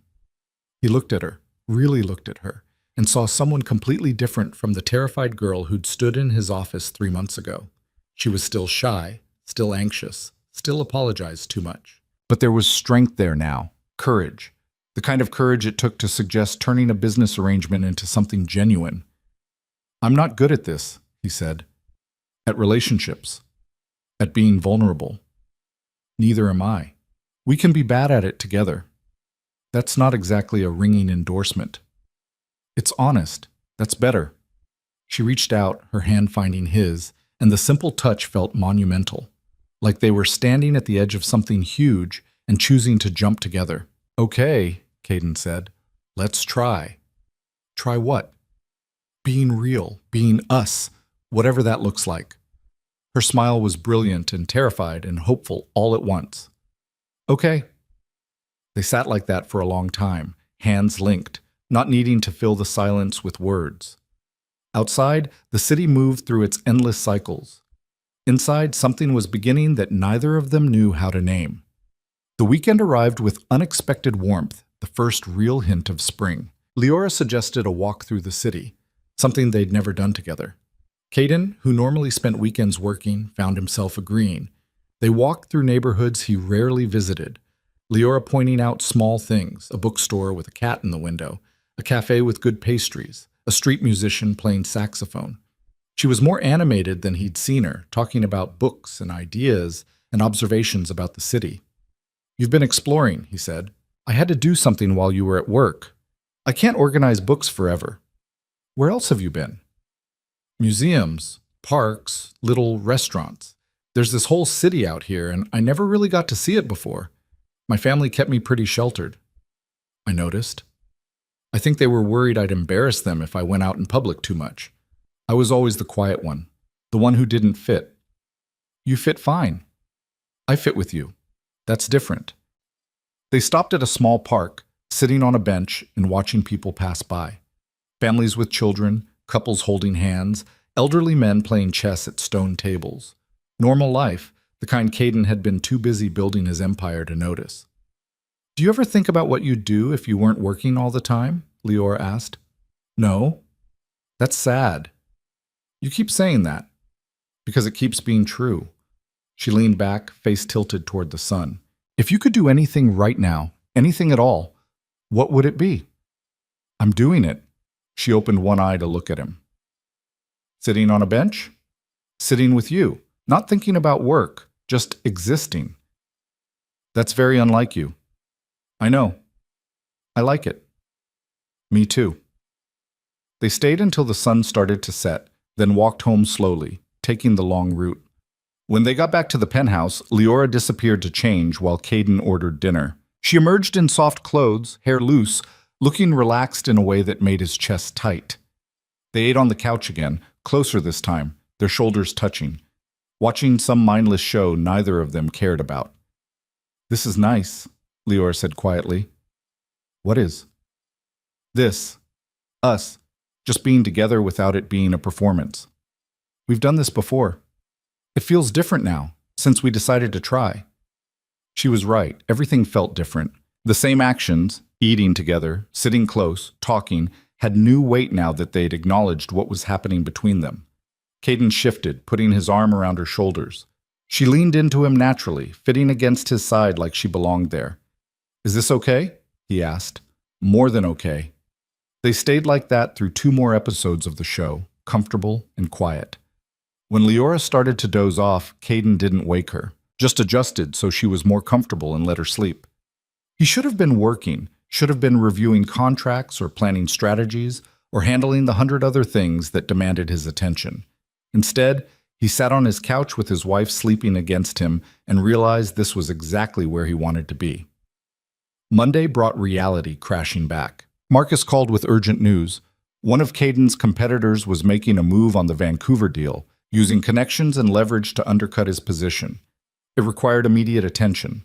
Caden spent the next 3 days barely sleeping, working 18-hour days handling crisis after crisis. He left before Leora woke and came home after she'd gone to bed. On Thursday, he crashed on the office couch instead of going home at all. Friday morning, Jennifer appeared with coffee and a stern expression. "You look terrible." "Thanks. I'm serious. When's the last time you slept more than 3 hours?" "Tuesday, I think." "That's not sustainable." "It's necessary." "Is it? Or are you using work as an excuse to avoid dealing with what's happening at home?" He looked up sharply. "What are you talking about?" "You and Leora. You finally admitted there's something real happening and now you're terrified, so you're hiding in work." "I'm not hiding. I'm handling a crisis." "You're always handling a crisis. That's your default state." She set down the coffee. "But you have someone at home now, someone who's probably wondering where you are and if you're okay." "She understands I work a lot." Understanding and accepting are different things. Talk to her. Go home. The Vancouver deal will still be here tomorrow. After she left, Caden sat at his desk, staring at the contract spread across it. Jennifer wasn't entirely wrong. He had been avoiding home, because being there, being close to Leora, meant acknowledging how much she'd come to matter, and that scared him more than any business deal. He pulled out his phone and called Marcus. "I need you to handle the Vancouver negotiations for the next few days." "What? Why?" "Because I have something more important to deal with." There was a pause. "Are you feeling okay? You never delegate the important deals." "I'm delegating this one. Keep me updated, but handle it." He hung up before Marcus could protest, gathered his things, and headed home. It was barely noon when he walked into the penthouse. Leora was in the library, curled up in the chair with a book, and she looked up in surprise when she heard him. "You're home early. Is everything okay?" "Everything's fine. I just needed to be here." She set down her book, studying his face. "You look exhausted." "I am." "Have you eaten?" "Coffee. Does that count?" "No." She stood up. "Come on, I'll make you something." She guided him to the kitchen, made him sit at the counter, and started putting together a sandwich with the efficiency of someone who'd been practicing. Caden watched her move around the space, comfortable and confident in a way she hadn't been months ago. "I'm sorry I've been gone so much this week," he said. "You were working, I understand." "Do you? Because Jennifer seems to think I was avoiding you." Leora paused, then continued making the sandwich. "Were you?" "Maybe. Not consciously, but maybe." She set the plate in front of him. "Why would you avoid me?" "Because what we talked about last weekend, about trying to make this real, that terrifies me. And when I'm scared, I work. It's what I know how to do." "I terrify you?" "What I feel for you terrifies me. There's a difference." She sat down beside him, close enough that their knees touched. "What do you feel for me?" It was a fair question, one he'd been avoiding answering even to himself. "I care about you, more than I should. More than is safe. You've become important to me in a way I didn't plan for and don't know how to handle." "That's not terrifying. That's normal." "Not for me. I've spent my whole life avoiding exactly this. And now? Now I'm sitting here admitting it to you instead of hiding in my office. That's progress, right?" She smiled, reaching out to take his hand. "That's definitely progress." He ate the sandwich, surprisingly good, she'd been practicing, while Leora made tea for both of them. They sat at the counter in comfortable silence, and Caden felt the tension that had been building all week start to ease. "I missed you," Leora said quietly. "This week." "I know that sounds clingy, but it's true." "It's not clingy. It's honest. I kept expecting you to come home and you didn't, and I started wondering if you'd changed your mind. About trying. About us." "I haven't changed my mind. I just got scared and retreated into what I know." "Work. Work. Will you do that again, when things get scary?" "Probably. It's a hard habit to break. Then I'll just have to drag you out of the office when it happens." He smiled at the image of Leora storming into Virel Tower to extract him. I'd like to see you try. Don't underestimate me. I'm braver than I used to be. I know. I've noticed. They moved to the couch after that, Leora insisting Caden needed to rest. He lay down with his head in her lap, fully intending to just close his eyes for a minute. She ran her fingers through his hair, gentle and soothing, and he was asleep within seconds. When he woke, it was dark outside and Leora was still there, reading with one hand while the other rested on his shoulder. She looked down when she felt him stir. How long was I out? 4 hours. You've been sitting here for 4 hours? I didn't mind. You needed sleep. He sat up, disoriented and touched in equal measure. You could have woken me. You looked peaceful. I haven't seen you look peaceful before. I don't usually do peaceful. Maybe you should. It looks good on you. Caden reached out, tucking a strand of hair behind her ear. The gesture was intimate, familiar, in a way that felt both natural and momentous. Leora's breath caught, and he could see her pulse quickening at her throat. Can I try something? He asked. What? Instead of answering, he leaned in slowly, giving her time to pull away. She didn't. Their lips met softly, tentatively, neither of them entirely sure what they were doing. It was nothing like the brief, awkward kiss at the wedding ceremony. This was real. This was them choosing it. When they pulled apart, Leora's eyes were wide. Oh. Good O or bad O? Surprising O. She touched her lips. We've been married for 3 months, and that was our first real kiss. We've been doing this backwards. Everything about us is backwards. She smiled. But I think I like it that way. He kissed her again, longer this time, and felt something settle in his chest. This was right. Messy and complicated and nothing like he'd planned, but right. They spent the rest of the evening together, talking and not talking, figuring out what it meant to be them now that they'd acknowledged what was happening. It was awkward and uncertain and occasionally fumbling, but it was theirs. Around midnight, Leora stood to head to her room, the guest room she'd been using since the beginning. You don't have to go, Caden said. She turned back, uncertain. What are you saying? I'm saying you don't have to sleep in the guest room anymore. If you don't want to. Where would I sleep? With me. In my room. In our room. She bit her lip, considering. Are you sure? I'm terrified, but I'm sure.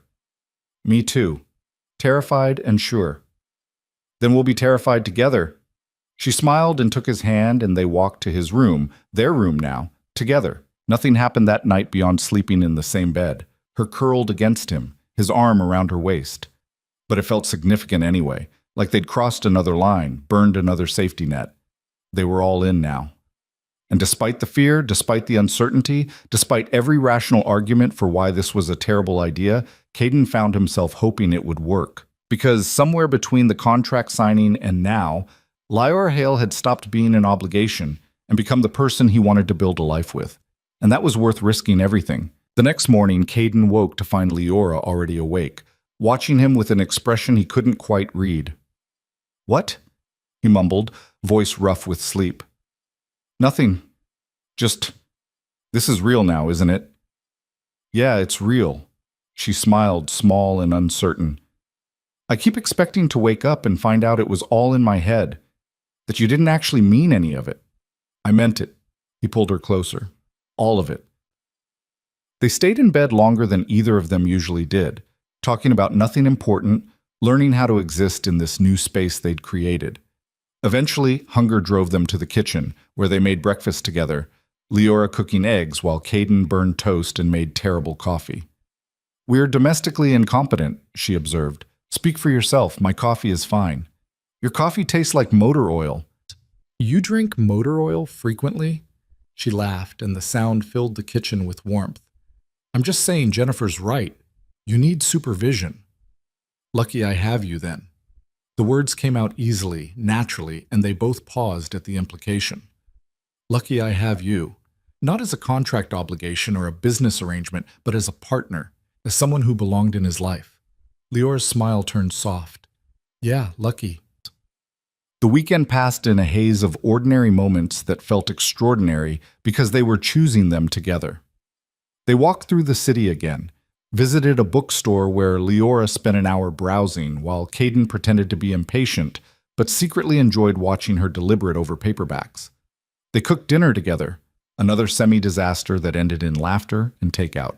They fell asleep in the same bed, learning how to share space, figuring out who needed more blankets and who sprawled in their sleep. It was normal and mundane and nothing like the life Caden had imagined for himself. It was also the happiest he'd ever been. Monday brought reality back with force. Marcus called with news that the Vancouver deal was falling apart despite his best efforts. The competitor had undercut them significantly, using tactics that bordered on illegal. "We need you back," Marcus said. "This is beyond what I can handle alone." Caden looked at Leora, still asleep in their bed, her hair spread across the pillow. He thought about the promise he'd made, to not hide in work when things got scary. But this wasn't about fear. This was about protecting what he'd built. "I'll be there in an hour," he said. When Leora woke, he was already dressed, gathering his things. "You're leaving early," she said, sitting up. "Emergency at work. The Vancouver deal is imploding." "The one my family's connections were supposed to help with?" "Yeah." She was quiet for a moment, and he could see her thinking, "Do you need me to do something? Talk to my father? Use the family name somehow?" It was the first time she'd offered to leverage her family connections, and Caden realized with surprise that he'd almost forgotten that was the original point of the marriage. "No, I don't want you involved in this." "Well, but that's why we got married, to give you access to those connections." "That's why your father pushed the marriage. It's not why I want you in my life now." She pulled the blanket around herself. "I want to help. The best way you can help is by being here when I get home. That's all I need." He kissed her forehead and left, but her expression stayed with him all day. She'd looked uncertain, like she wasn't sure what her role was supposed to be anymore. The crisis at work consumed the next week. The competitor, a development firm called Titan Group, was using connections Caden didn't have, making promises he couldn't match. Every day brought new setbacks, new obstacles. By Friday, Marcus was openly worried. "We're losing this. Unless you have something up your sleeve, Vancouver is gone." Caden sat in his office, staring at the contracts spread across his desk, and thought about calling Richard Hale. The man had political connections that could shift this deal. One phone call might fix everything, but it would also mean using Leora, treating her like the asset he'd originally married her to be. He picked up his phone and dialed, but not Richard. "Jennifer, get me everything on Titan Group. Financial records, business practices, past deals, everything." Looking for leverage? Looking for truth. Companies that move this fast usually cut corners. It took 3 days of digging, but Jennifer found it, buried in property records from a development deal 2 years prior. Titan had bribed city officials, falsified environmental reports, and displaced low-income residents illegally. The documentation was solid, damning. Caden could have leaked it to the press, destroyed them publicly. Instead, he scheduled a meeting with Titan's CEO, a man named Derek Moss, who had a reputation for ruthlessness that rivaled Caden's own. They met in neutral territory, a private club neither of them frequented. Moss arrived with confidence, clearly expecting to close the Vancouver deal and eliminate Caden as competition. "Virel, I was surprised you wanted to meet." "Were you?" Caden slid a folder across the table. "I thought we should talk before you make any final moves on Vancouver." Moss opened the folder, and his expression went cold. "Where did you get this?" "Does it matter? It's accurate, isn't it? This is ancient history, sealed records. Not sealed well enough, and not ancient enough to be irrelevant. The statute of limitations hasn't expired. Neither has public interest in corporate corruption." Moss closed the folder carefully. "What do you want?" "I want you to back off Vancouver. Withdraw your bid. Tell them you've decided to focus on other markets." "And if I don't?" "Then this folder goes to every major newspaper in the country, along with evidence of your current bribes to Vancouver officials." "Yes, I know about those too." Moss's jaw tightened. "You're bluffing." "Am I? You know my reputation. Do I bluff?" The silence stretched between them, tension thick enough to cut. Finally, Moss leaned back. "You win this round, but Virel, understand, you've made an enemy today. I had you as an enemy yesterday. Today, I just made it official." Moss left, and Caden sat alone in the empty club, feeling the weight of what he'd just done. He'd won. The Vancouver deal was his, but the victory felt hollow somehow. He went home to find Leora in the library, surrounded by books as usual. She looked up when he entered, and her smile was immediate and genuine. "You're home early. Did something happen?" "I closed the Vancouver deal." "That's amazing. How?" He told her about Titan, about the leverage, about the meeting. She listened intently, and when he finished, she was quiet. "What?" he asked. "Nothing. I'm proud of you. You did it yourself without needing my family's connections." "That was always the goal." "Was it? Because I've been thinking all week that I'm useless to you, that the only reason you married me was for access to my father's network. And if you don't need that, then what's the point of me being here?" Caden crossed to her, kneeling beside the chair so they were eye level. "The point of you being here is that I love you." The words fell out before he could stop them, and they both froze. Because he'd just said it, out loud. No taking it back. Leora's eyes went wide. "What?"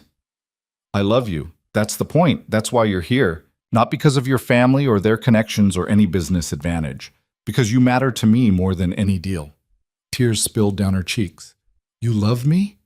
"Yeah, I do. I think I have for a while, but I was too stubborn to admit it." "I love you too," she whispered. "I've been terrified to say it because I thought you'd think I was just being clingy or desperate, but I love you. So much it scares me." He kissed her then, deep and sure, and felt something click into place. This was what he'd been missing his whole life. Not success or power or control, just this. Someone to come home to.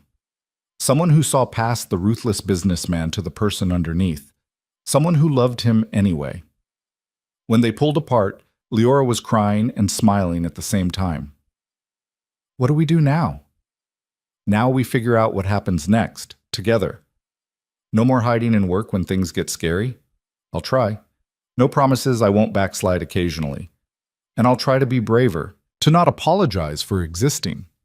Deal. They spent the evening talking about the future, about what they wanted their marriage to look like now that it wasn't just a contract. Leora admitted she'd been thinking about going back to school, maybe studying literature or library science. Caden admitted he'd been thinking about scaling back at work, delegating more, actually having a life outside the office. "We're both terrible at this," Leora said. "At being vulnerable and honest. We'll get better with practice." "You think?" "I think anything worth doing is worth doing badly at first." She laughed. "That's terrible advice." "It's honest advice." 2 weeks later, Caden came home to find the penthouse transformed. Leora had rearranged furniture, added plants, hung artwork she'd found at a local gallery. The space looked lived in now, warm instead of sterile. "What do you think?" she asked nervously. "I should have asked first, but I thought, it's perfect. It actually looks like a home." "You're sure? Because I can change it back." "Leora, stop. I love it." She beamed, and he realized this was what she'd needed. Permission to make the space theirs instead of just his. Permission to exist fully instead of apologizing for taking up room. That night at dinner, she brought up something that had clearly been on her mind. "I called my father today." Caden's fork paused halfway to his mouth. "And?" "I told him he wasn't allowed to contact me anymore unless I initiated it, that I wasn't his bargaining chip or his asset, that I was my own person making my own choices." "How did he take that?" "Poorly. He said I was being ungrateful, that he'd saved me from a life of obscurity." "What did you say?" "I told him he'd sold me to save his company, and that I'd found something real despite his worst intentions." Then I hung up. Pride swelled in Caden's chest. That took courage. "I've been practicing, with you. You make me braver." "You were always brave. You just didn't know it." She reached across the table, taking his hand. "I want to sign new papers, real ones, not a contract marriage, an actual marriage. We're already married." "Legally, yes, but I want to choose it. Choose you. Not because my family forced me or because of business advantages. Just because I love you and I want to spend my life with you." Caden felt something crack in his chest, the last wall he'd been holding up crumbling completely. "Okay? Okay? Yeah, let's do it. Let's get married for real." They laughed at the absurdity of it, getting married again when they were already legally bound. But it made sense somehow. The first wedding had been obligation. This would be choice. Marcus drew up the papers dissolving the original contract and creating a simple marriage certificate instead. No clauses about business connections or exit strategies. Just two people choosing each other. They signed them in Caden's office on a Tuesday afternoon with Jennifer and Marcus as witnesses. No ceremony, no party, no photographers, just them, choosing this life together. Afterward, Jennifer hugged them both. "About time you two figured it out." "You knew?" Leora asked. "I knew before you did. You were obvious." Caden rolled his eyes, but he was smiling. "Thanks for the vote of confidence." "Someone had to believe in you two." She handed them an envelope. "This is from me. A wedding present. The real one, not the contract signing." Inside was a reservation at a bed and breakfast 3 hours north, a weekend away from the city, from work, from everything. "You need a honeymoon," Jennifer said. "A real one. Go. Be happy. The office will survive without you for 3 days."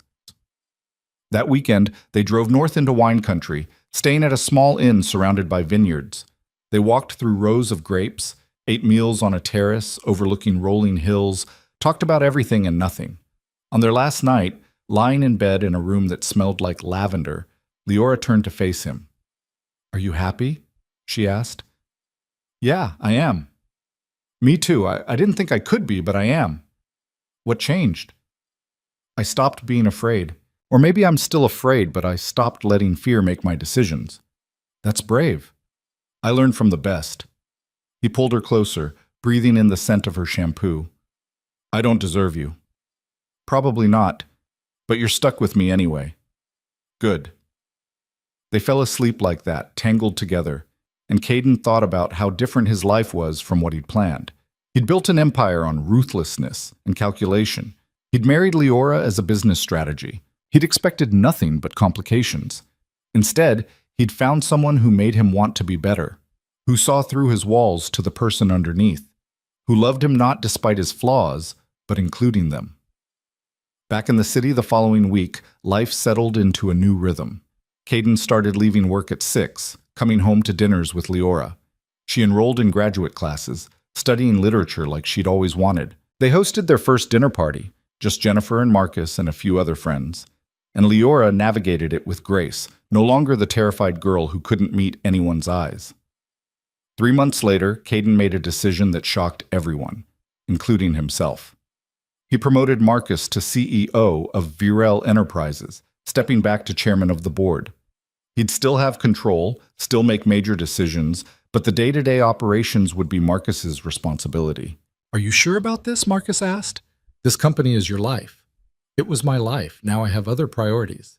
He came home that night to find Leora cooking dinner, humming that same melody she always did, completely absorbed in whatever she was making. She looked up when she heard him, and her smile was bright and easy. "You're early, again." "I'm always early now." "I know. I like it." She turned back to the stove. "How was work?" "I promoted Marcus to CEO." She spun around. "What? Why?"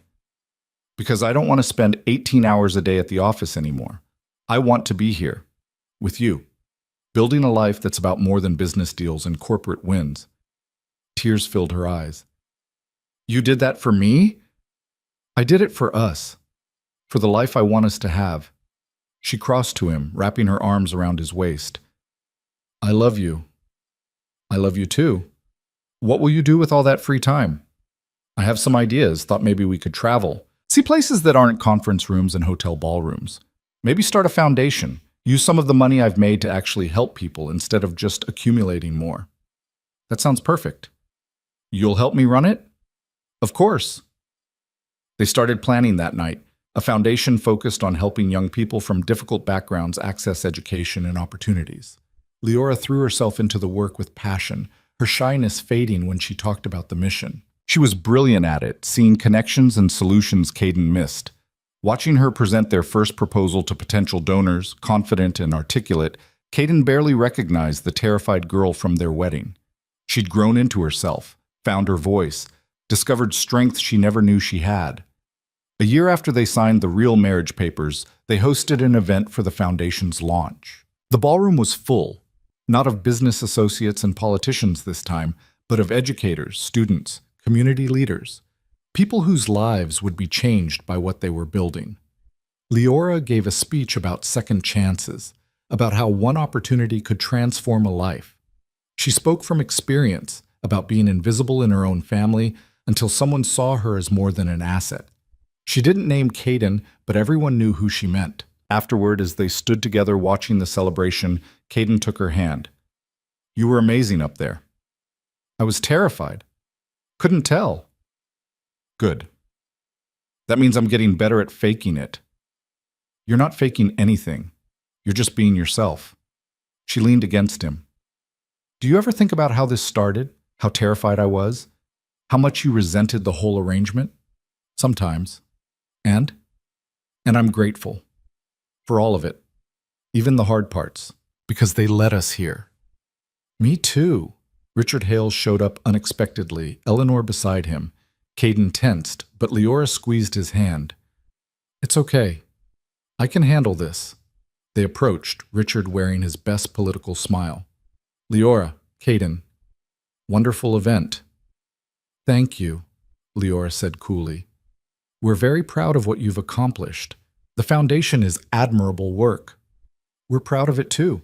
Eleanor stepped forward. "Leora, sweetheart, perhaps we could talk privately." "No, thank you. Anything you need to say, you can say here." Richard's smile tightened. "We were hoping to discuss a business matter with Caden, some new opportunities that could benefit everyone." "Not interested," Caden said flatly. "You haven't even heard the proposal. Don't need to. I'm not doing business with you. Not now. Not ever." "Now see here, we had an agreement. We had a contract that's been dissolved. You have no leverage here, and you have no relationship with your daughter because you treated her like a commodity instead of a person." Richard's face reddened. "You can't speak to me like that." "I just did." Caden put his arm around Leora. "And if you ever contact my wife again without her permission, you'll find out exactly how ruthless I can be when I'm protecting someone I love." Eleanor touched Richard's arm. "Let's go." They left, and Leora let out a shaky breath. "Thank you. You didn't need me. You could have handled them yourself." "I know, but it was nice having backup. Always." The party continued late into the night, and by the end, they'd raised more money than they'd hoped for. Students had approached Leora to thank her, sharing their stories, their dreams. She'd listened to each one with genuine interest, offering encouragement and support. Driving home, exhausted and happy, Leora kicked off her heels and put her feet on the dashboard. "Best night ever," she declared. "Better than our real wedding? That was small. Just us. This was big. We helped people tonight. We helped people together. Even better." Back at the penthouse, their home now, fully theirs, they collapsed on the couch still in their formal clothes. Leora's head on Caden's shoulder, his arm around her waist. "What happens now?" she asked. "What do you mean?" "We've done all the big things. We fell in love, we got married for real, we started the foundation. What's next?" "Now we just live. We keep building this life together. We figure out what makes us happy, and we do more of that." "Sounds boring." "Sounds perfect." She tilted her head to look at him. "You really think so? The man who built an empire on ruthless ambition thinks a quiet life sounds perfect?" The man who built an empire on ruthless ambition learned that none of it mattered without someone to share it with. "So yeah, I think quiet sounds perfect, as long as it's with you." Smooth talker. "You love it. I love you." "Same thing." She laughed and kissed him, and Caden thought about how far they'd both come. From a terrified bride and a ruthless groom bound by contract, to two people who'd chosen each other despite everything, who'd built something real from the ashes of an arrangement neither had wanted. It hadn't been smooth or perfect. They'd stumbled, made mistakes, hurt each other, and healed. But they'd done it together, and that made all the difference. 6 months later, Leora graduated with her master's degree in library science. Caden sat in the audience watching her walk across the stage, diploma in hand, and felt pride so intense it hurt. She'd done this for herself, because she wanted to, not because anyone had forced her.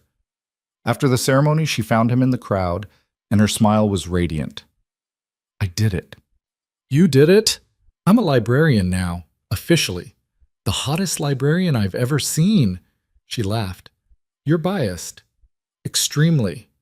They celebrated with dinner at the restaurant where they'd had their first real meal together, the one Jennifer had recommended. The same corner booth, the same pasta. But everything else was different. Remember the first time we came here? Leora asked. You were terrified. I was an ass.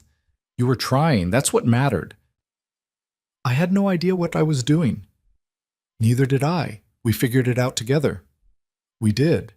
She reached across the table, taking his hand. I want to tell you something. Okay. I'm pregnant. The words hung in the air between them, enormous and life-changing. Caden stared at her, trying to process. You're... what? Pregnant, about 8 weeks. I found out yesterday. Her eyes searched his face. Say something. I don't know what to say. Are you happy, scared, angry? I can't read you right now. He stood up, came around the table, and pulled her into his arms. I'm terrified, and happy, and completely unprepared, but mostly happy. She laughed, tears streaming down her face. Me too. All of those things. We're having a baby. We're having a baby. They stood there in the middle of the restaurant, holding each other, and Caden felt his carefully controlled world shift again. But this time, instead of fear, he felt anticipation, excitement.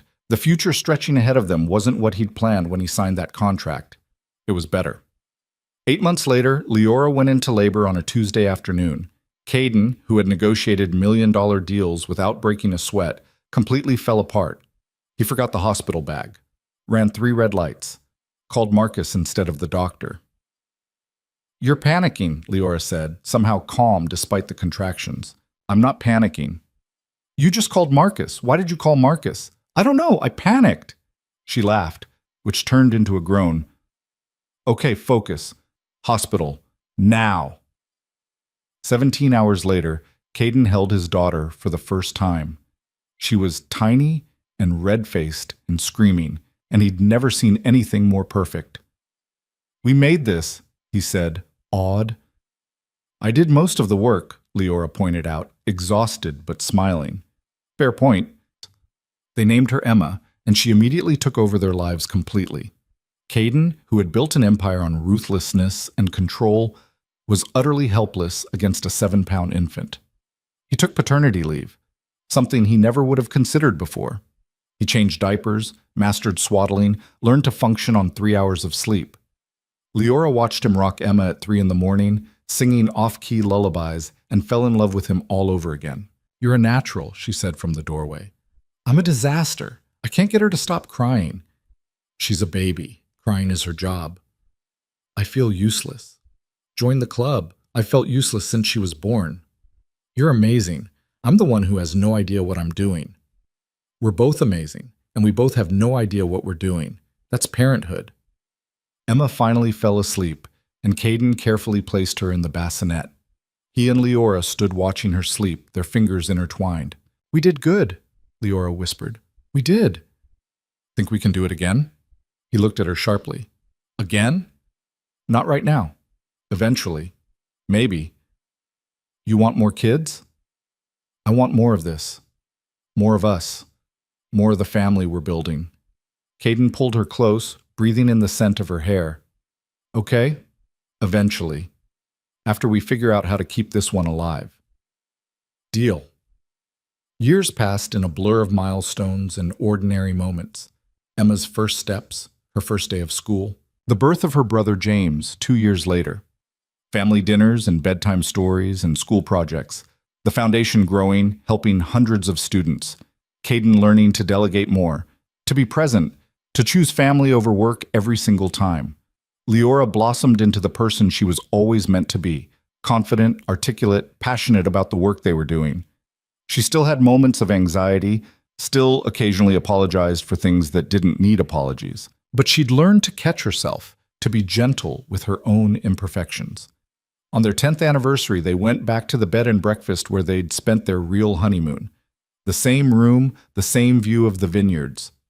10 years, Leora said, lying in bed beside him. Can you believe it? Feels longer. She smacked his arm. Rude. I meant it feels like you've always been here, like I can't remember what life was like before you. Oh, that's actually sweet. I have my moments. She turned to face him, and in the dim light, he could still see the girl she'd been, shy and uncertain and terrified. But he could also see the woman she'd become, strong and brave and absolutely certain of her place in the world. Do you ever regret it? She asked. The way we started? Never. Do you? Not anymore. I used to sometimes. When I remembered how scared I was, how much I didn't want it. And now?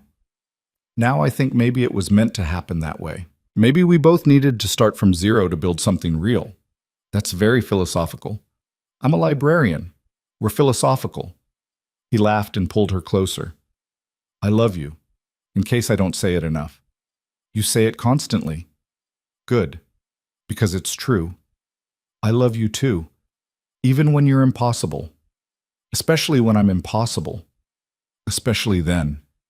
They fell asleep in each other's arms, the way they had hundreds of times before. Outside, the stars moved through their ancient patterns.